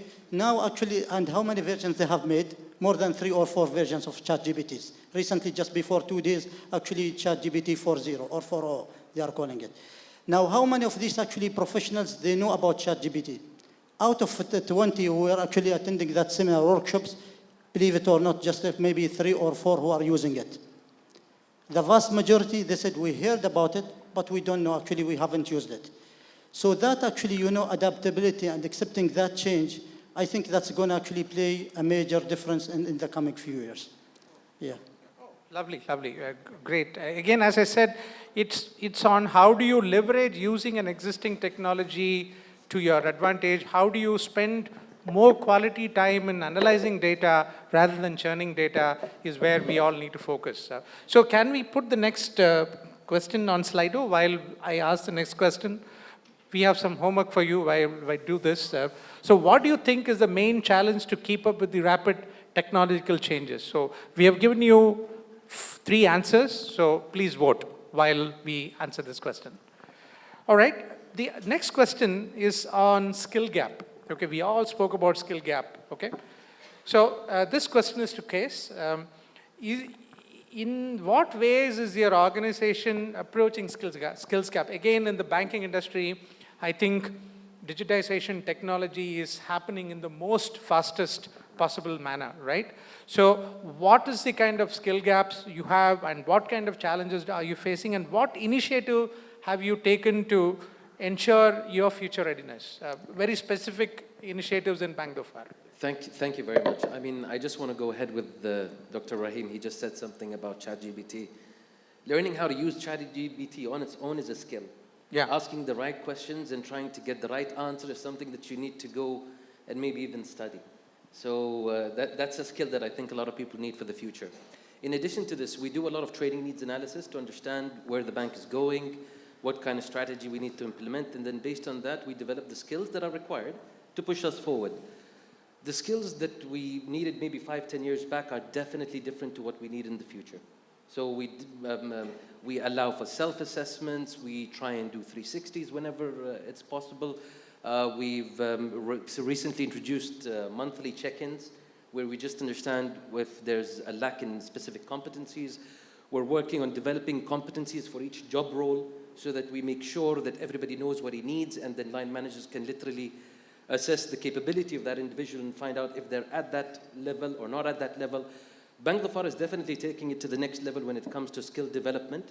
And honestly speaking, if you see it even from a national perspective, in 1988, when the government enacted the Omanization ratio requirement in the different sectors, they done it because they literally wanted to push people to develop certain skills that were not available.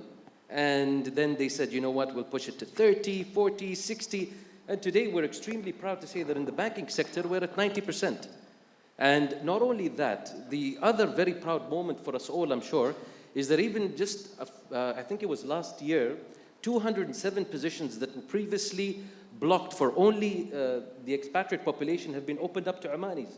So that definitely means that not only does the private sector or the government sector play an important role in developing skills, and that's also, by the way, part of the Oman 2040 vision of building capabilities and skill development. But it's also a way to push organizations to put Omanis in positions that were previously done, or skills levels that were previously not available. So again, what I want to emphasize on is doing a proper trading needs analysis, understanding what the strategy is. This is exactly what we do in Bank Dhofar. Once we know where we want to go, we need to develop those skills and make sure that we have them internally.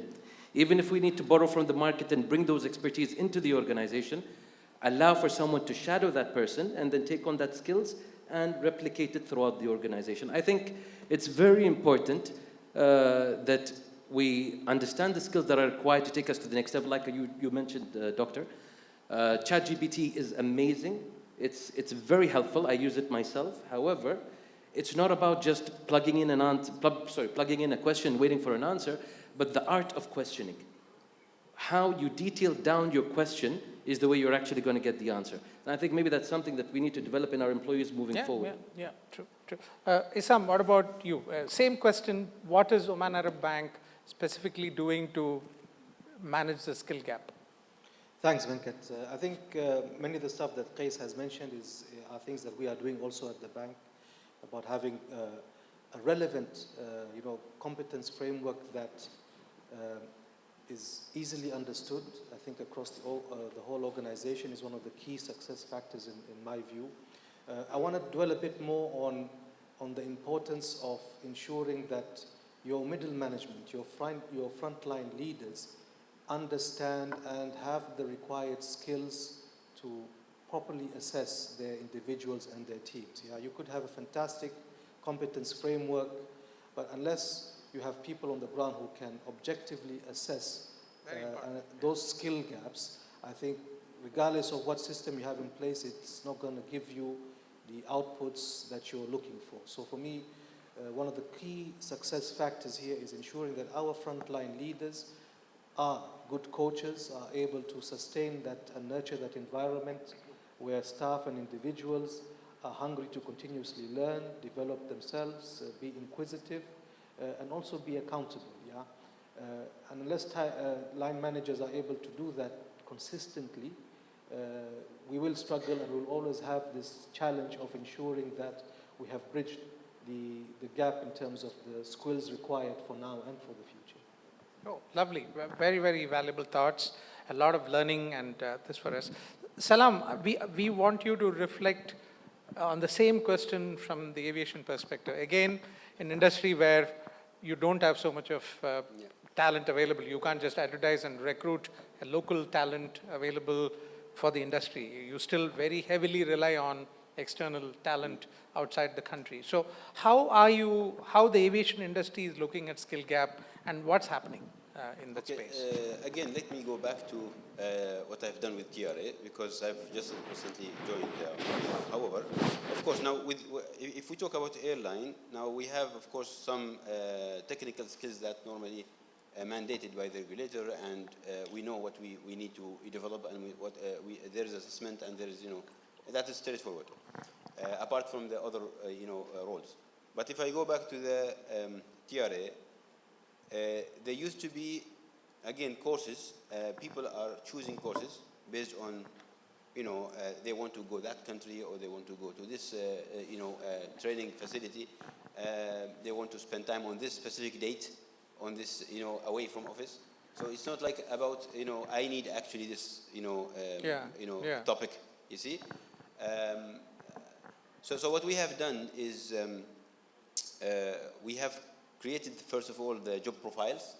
We then created the competency framework for each job. And then we developed what we call a training catalog. So for each role, before this person moves in the career path to the other position, he or she needs to complete 1, 2, 3, 4, 5 kind of courses. Mandatory, right? Mandatory. Then they can ask for the next step. Of course, they can do other courses if they want, but that is the the training catalog, which developed based on the competency framework. So accordingly, then we tied up with some training providers, including the e-learning tool, but also some other physical training, of course. And then we put that in the system, so people, they have in their PTP, they have also what training they need for next year. And that is, of course, it has to be in line with the training catalog. So we linked that. So it's not like I want this training from that date and whatever. So that is out now. So this, inshallah, will be developed also for Romania. But I cannot talk a lot about what's happening. Yeah, at least that's what you have in plan. Exactly. Yeah. Okay. So can we see the results of the survey while I ask the next question? Okay. If you allow me, Venkatesh, I just want to shed a point here. Obviously, I think I concur with the colleagues in their effort to close the skill gap. But I just want to also look at it from another perspective. I think one thing when we look at technology now is really, on the past, you probably are limited by your national geography to hire and tap into talent, right? Yeah. Or competency or skill in that matter. And I think what we more and more what we see now is job on demand. So basically, really, you have a global market where you could talk to an expert in financial modeling based on United States or someone else in India and what have you. And we as a company, a small company, we have been taking great advantage of that. Yeah. And I think and I mean, again, I'm not an HR person, but I would think that every organization needs to build that in their just philosophy when they look at, acquiring human resource, because it can be more efficient, it can be more effective, and you can really tap into. True. We are slowly becoming a gig economy. So there are a lot of gig workers, gig guys who do things on this basis available through technology platforms. Absolutely, yeah. So very quickly, wanted to see the results. So the highest resistance to change comes with company culture. Ali, you spoke about it, and that's what the audience have reflected. Yeah. So, rapid technological changes, the highest resistance is the company culture, right? Again, as leaders, we shape and manage company culture, and it's for us. So it's a real blame on us, if you ask me, that we, as leaders, we really don't allow technological changes to come rapidly. The second followed is not enough digital skills. That's number 2, not number 1. Interestingly, yeah, the audience feel. And lack of commitment from leadership and budget limitations, okay? Again, resistance to change in the company culture is coming as number 1. Again, thoughts for us to ponder and see what can we do to ensure that we open this up, yeah? So next question is a very interesting question on retention, because, one bane of, the localization, the nationalization increasing is, you also need to improve your ability to retain. Otherwise, people will leave. It's a free economy, right? So retention is also becoming a major challenge in industries and organizations. So the question is to Gautam. What are the key factors you believe is crucial for retaining top talent in a highly competitive and ever-changing business environment? Thank you, Venkatesh. I mean, I think it's no rocket science in the sense people say that, the salary levels are not the number 1. It's obviously something that's always very important, but ultimately loyalty and retention comes from multiple other factors. From my experience personally, obviously a learning environment has always been up amongst the top reasons that retention and loyalty is there, because whatever level of employee you are, whether you're the baseline entry point to a mid-level to a senior level, every human being, every leader likes to know that they're progressing, that they're improving, they're progressing, their responsibilities are growing. So having a wonderful, engaging, inspiring learning culture, and obviously that itself is evolving in the way work is now moved from, COVID opened up so many now to work from home, to a hybrid model. In fact, companies that have made it mandatory to come to work have also lost some of their employees. So, true. And then notice that in some of our organizations, really, they need to have the focus is on the output and the results, not about the process, of how those employees achieve that. If work from home or a hybrid gives that flexibility, that in itself could inspire those team members to be, loyal, obviously retained in those same organizations and actually excel in their roles and perform and even better. So learning environment, flexible environment are 2 key things that have come up again and again with all the organizations. Absolutely true. Recently, my children live in Canada. She recently quit a job. So I asked her, why did you change? She said, they're asking you to come to office. So I said, is that a big crime, asking you to come to office? So you quit a job? He said, yeah, they changed the rule. The COVID rule is now changed. Now they're telling me to come to office every day. So I quit. I don't want to go to office every day. So So you're absolutely right. So that's something very important to the younger generation, that flexibility to decide whether to go to office or not. Yeah. Ali, what are your perspectives on retention? Yeah. Then just let them go.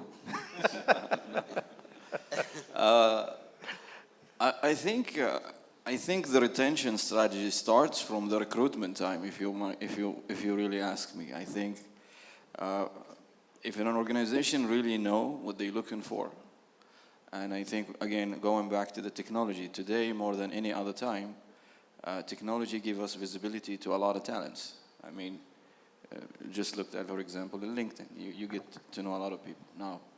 Obviously, everything in the social media, you need to take it not with a bench of salt, but with big, yeah. But the reality is, I think, when we recruit, we should really, and it starts with having a right culture. If you really know your culture, and if you really know what sort of skills that you want, then you're probably going to hire the people who fits your culture the most. And then the result will be that you will be able to retain them. Now that's a primitive strategy, but in an active strategy. Also go back to what Mr. Assam says. I think, I mean, I've been working in corporate, and one of the sad realities at times in corporate, performance management becomes like a tick box. Tick of the box. Yeah, I mean, do we really mean it? And I think that's very important, because unless you really invest in it and you really mean it and be in tune with what is your employee are looking for. And that goes back also to the culture. Do you allow that engagement? Is it a transparent organization when people can voice really what they feel? Or are you be surprised people are just resigning and then you hear something on the exit interview and it was like, oh, really? You were feeling that bad all that time? But you have to pay attention. I mean, performance management is a real thing. And I think lastly, as I said earlier, I mean, it's going to be part of life. You're going to lose some talents. You need to be proactive, and in that way also go back to the succession planning. Bench. You need to develop. You need to develop a pipeline of talents, and you need to have a hunter mentality when it comes to talent management. I've been in some big companies in Oman, and they have big brand names, and they're still fishing, basically. They are big brands. They know that talents will come to them. But I don't feel in our market there is enough of really getting out there and trying to map what are the key positions, what are key competencies, who is in the market, and how can we attract them. And I mean, I always like to make comparison between sport and business, because in business, winning and losing are very, very clear. I mean, imagine any big football club. They always looking at who's the upcoming striker, and they go and acquire him. Buy them. Real Madrid did not wait for Ronaldo to apply for Real Madrid to come. They went and they acquired him. So I think that's mindset that needs to happen. But yeah, this is in my view. Great. Again, that when the war for talent happens, retention becomes much more a challenge, because you will lose good people, whatever you do. So your reward strategies need to be very closely connected to that. So the next question is a very interesting question. We'll start with Dr. Ibrahim. This is a personal example, not the organization, your own personal example. In how did you adapt your own leadership style to manage the accelerated pace of challenge, and any personal challenges you faced and how did you overcome it in terms of your own journey as a leader and whatever has happened in the world, the economy and the technology? How did you manage it as a person? See, when I mentioned actually at the beginning, one of the things actually, the rapid change in the technology and adaptability. This is one of the things that I usually actually keep repeating it for myself and for my employees. So if I'm doing that one, I should be actually leading by examples. One of the things that I used to have, we are as a human nature, we are reluctant to change. And we are actually love the things that normally, things that we are used to. And so for example, if we used to do it in this way when it comes to the work, so I'll just go and follow that methodology. But the message that I'm starting actually giving it to myself and to for my subordinates as well, even my colleagues, why don't you actually use the technology to help you and to do all these things? So unless I'm doing it, they are not going to follow, or they are not going to actually doing it. So that was one of the things actually I have actually doing it myself, and sometimes even during the meetings we are using it. Oh, yeah. True. So leading by example and using these things yourself and setting an example. Yeah. Oh, lovely, excellent. Isam, what is what has been your example or your personal challenge when it comes to leadership, and how did you overcome it? I mean, in terms of personal challenges, I think as humans also we try to avoid conflict, and that's something that I've always been self-aware of, in that how do I ensure that I develop myself in a way or improve myself in a way that I'm able to be more comfortable to have those honest discussions with individuals and teams if they're slacking, yeah? That's always been an area where I feel that is an area for improvement for myself. The other aspect as well is more active listening. I'm encouraging an open door policy whereby anyone in my team can walk into my office at any time to discuss, to share some thoughts, to resolve issues. I don't like to operate in an authoritative style. I'm very much someone who likes to bring the team on board and get them involved in the majority of the decision making that takes place in the organization, or specifically in our department. That's one way of ensuring that you have your employees engaged at a level where they're willing to go that extra mile and are willing to commit the extra effort to ensure that we deliver on the key objectives. So getting them on board, listening to them carefully, sincerely, and also making sure that you support them in achieving their personal desires and their personal objectives as well. I think one key point is on active listening. Yeah, very, very, very important as leaders, because sometimes we prejudge on what we want to listen, and we are not open, and we miss some very key points when somebody conveys it to you because we have already decided what to listen. Yeah. So yeah, active listening as a skill is something we as leaders we need to really please give them a very big hand. They're doing a great job. Yeah. So the next question is a very different question on change management. A very important process in organizations. Case, can you give an example of how have you managed change? Take one specific instance and give an example of how the bank has dealt with it. See, one thing, I work in HR transformation, so my work involves change on a daily basis. So it's continuous. But if I talk about something that's extremely big, just recently, I'm sure that a lot of people here are already aware, they can see, Bank Dhofar has literally doubled the number of branches within a year. We've changed the organizational structure completely. We've added several new verticals into our organizational structure. So you can imagine the amount of pain in that change management process. Absolutely, yeah. So, and HR gets involved extremely heavily in this. So you need to make sure that you put the right person in the right role. You need to make sure that you have the right platforms in place. You need to buy new systems. You need to make the right investments. You need to ensure that your complete IT architecture supports all the processes and business ventures that you want to open up. So it's an extremely difficult situation. And one of the, of course, it's change management. So one of the most difficult elements in change management is change itself. Change itself, yeah. And of course, the other most important element, which I also believe, and I think John Cotter also believes the same, the sense of urgency.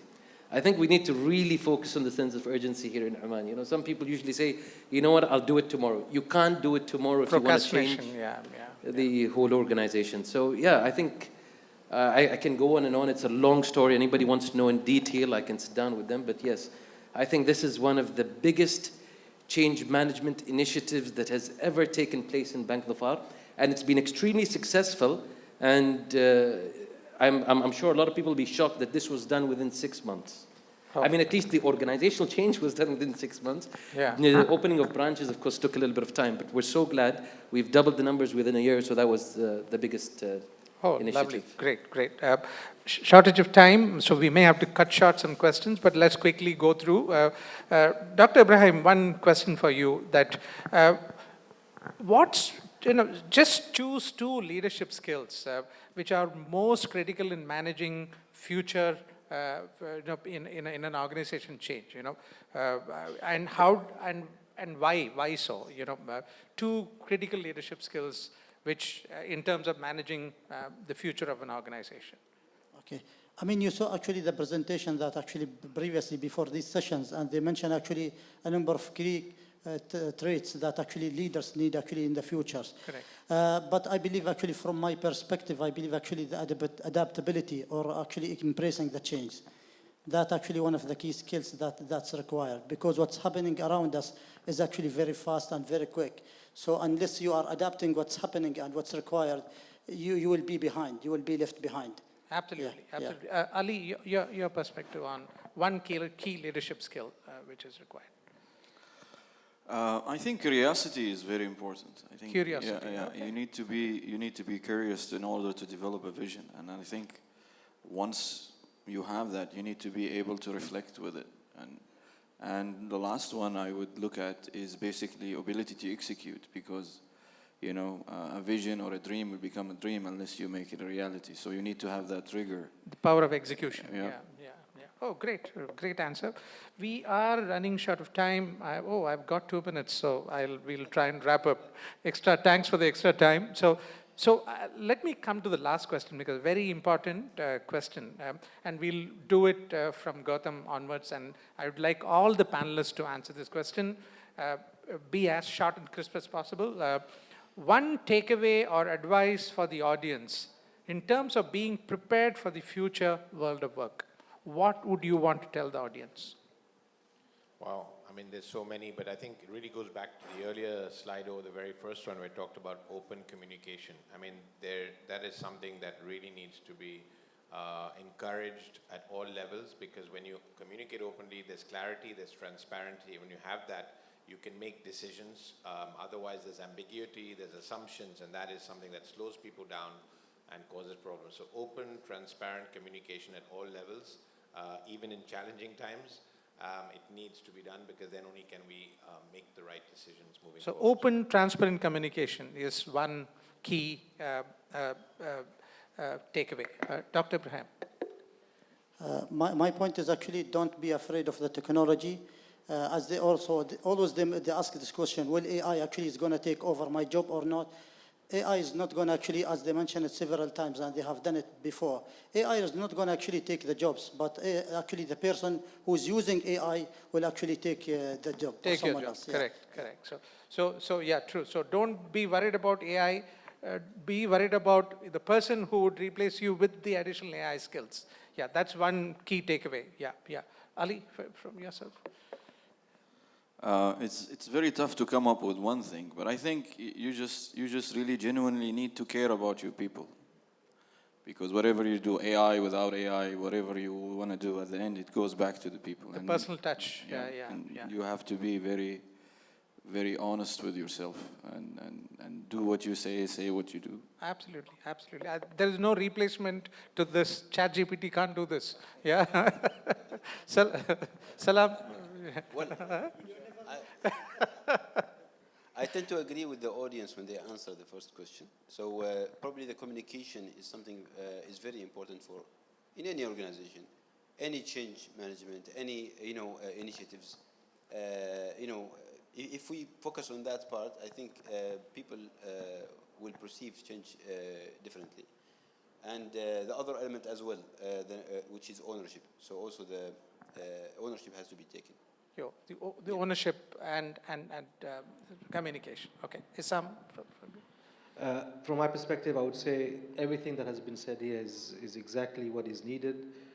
But to add to that as well, I think being sincere and being authentic in terms of how you lead, how you manage, taking ownership, walking the talk. These, for me, are some of the key ingredients to ensure that absolutely you lead by example. Otherwise, you have in your organization and how you conduct your business. Absolutely, great case. Yeah. I think one very important aspect is digital literacy. Our jobs will not be changed, but our job descriptions will. So I think digital literacy is the most important element for the future. Thank you. Please, ladies and gentlemen, give the panel a very big hand for a very, very thought-provoking, useful thought leadership discussion. I'm immensely pleased. I have picked up nuggets from all things which were spoken, and I hope the audience have also. And thank you very much, and pleasure talking to you all, and hope to see you very regularly to the OER conference. Thank you. Thank you. Thank you. Thank you so much. Thank you. Thank you, Dr. Ibrahim. Thank you, Ali. Thank you. Thank you. Thank you. Thank you. Thank you. Thank you. We'll stand. Thank you, panelists and Mr. Venkatesh, for today's thought-provoking and incisive session. Let's hear it for them. OER Business Summit 2024 would not have been possible without the steadfast support of our partners, and on behalf of Oman Economic Review, I would like to express our appreciation and thanks to them. Our strategic partners OQEP, Oman Arab Bank, and Port of Duqm, our associate partners Dhafar Insurance, Infoline, Bank Dhafar, and El Tamam and Silferochrome, our supporting partners Muscat Eye Laser Center, our automotive partners Changan Auto, our knowledge partner RAB Consult, our Arabic media partners Alam Al-Iqtisad, and our online media partners OERlive.com. A big thank you to all our partners. Can we please have a huge round of applause for them? We'd like to ask you to please join us for lunch. I would like to also remind you that Mr. Adam Ashcroft will be conducting a workshop on creating high-performance individuals and teams leading to organizational success in the post-lunch session. We invite you to join the workshop. Good afternoon. My name is Hawra. It's been a pleasure emceeing for you. Have an enjoyable day and a delicious lunch. Thank you.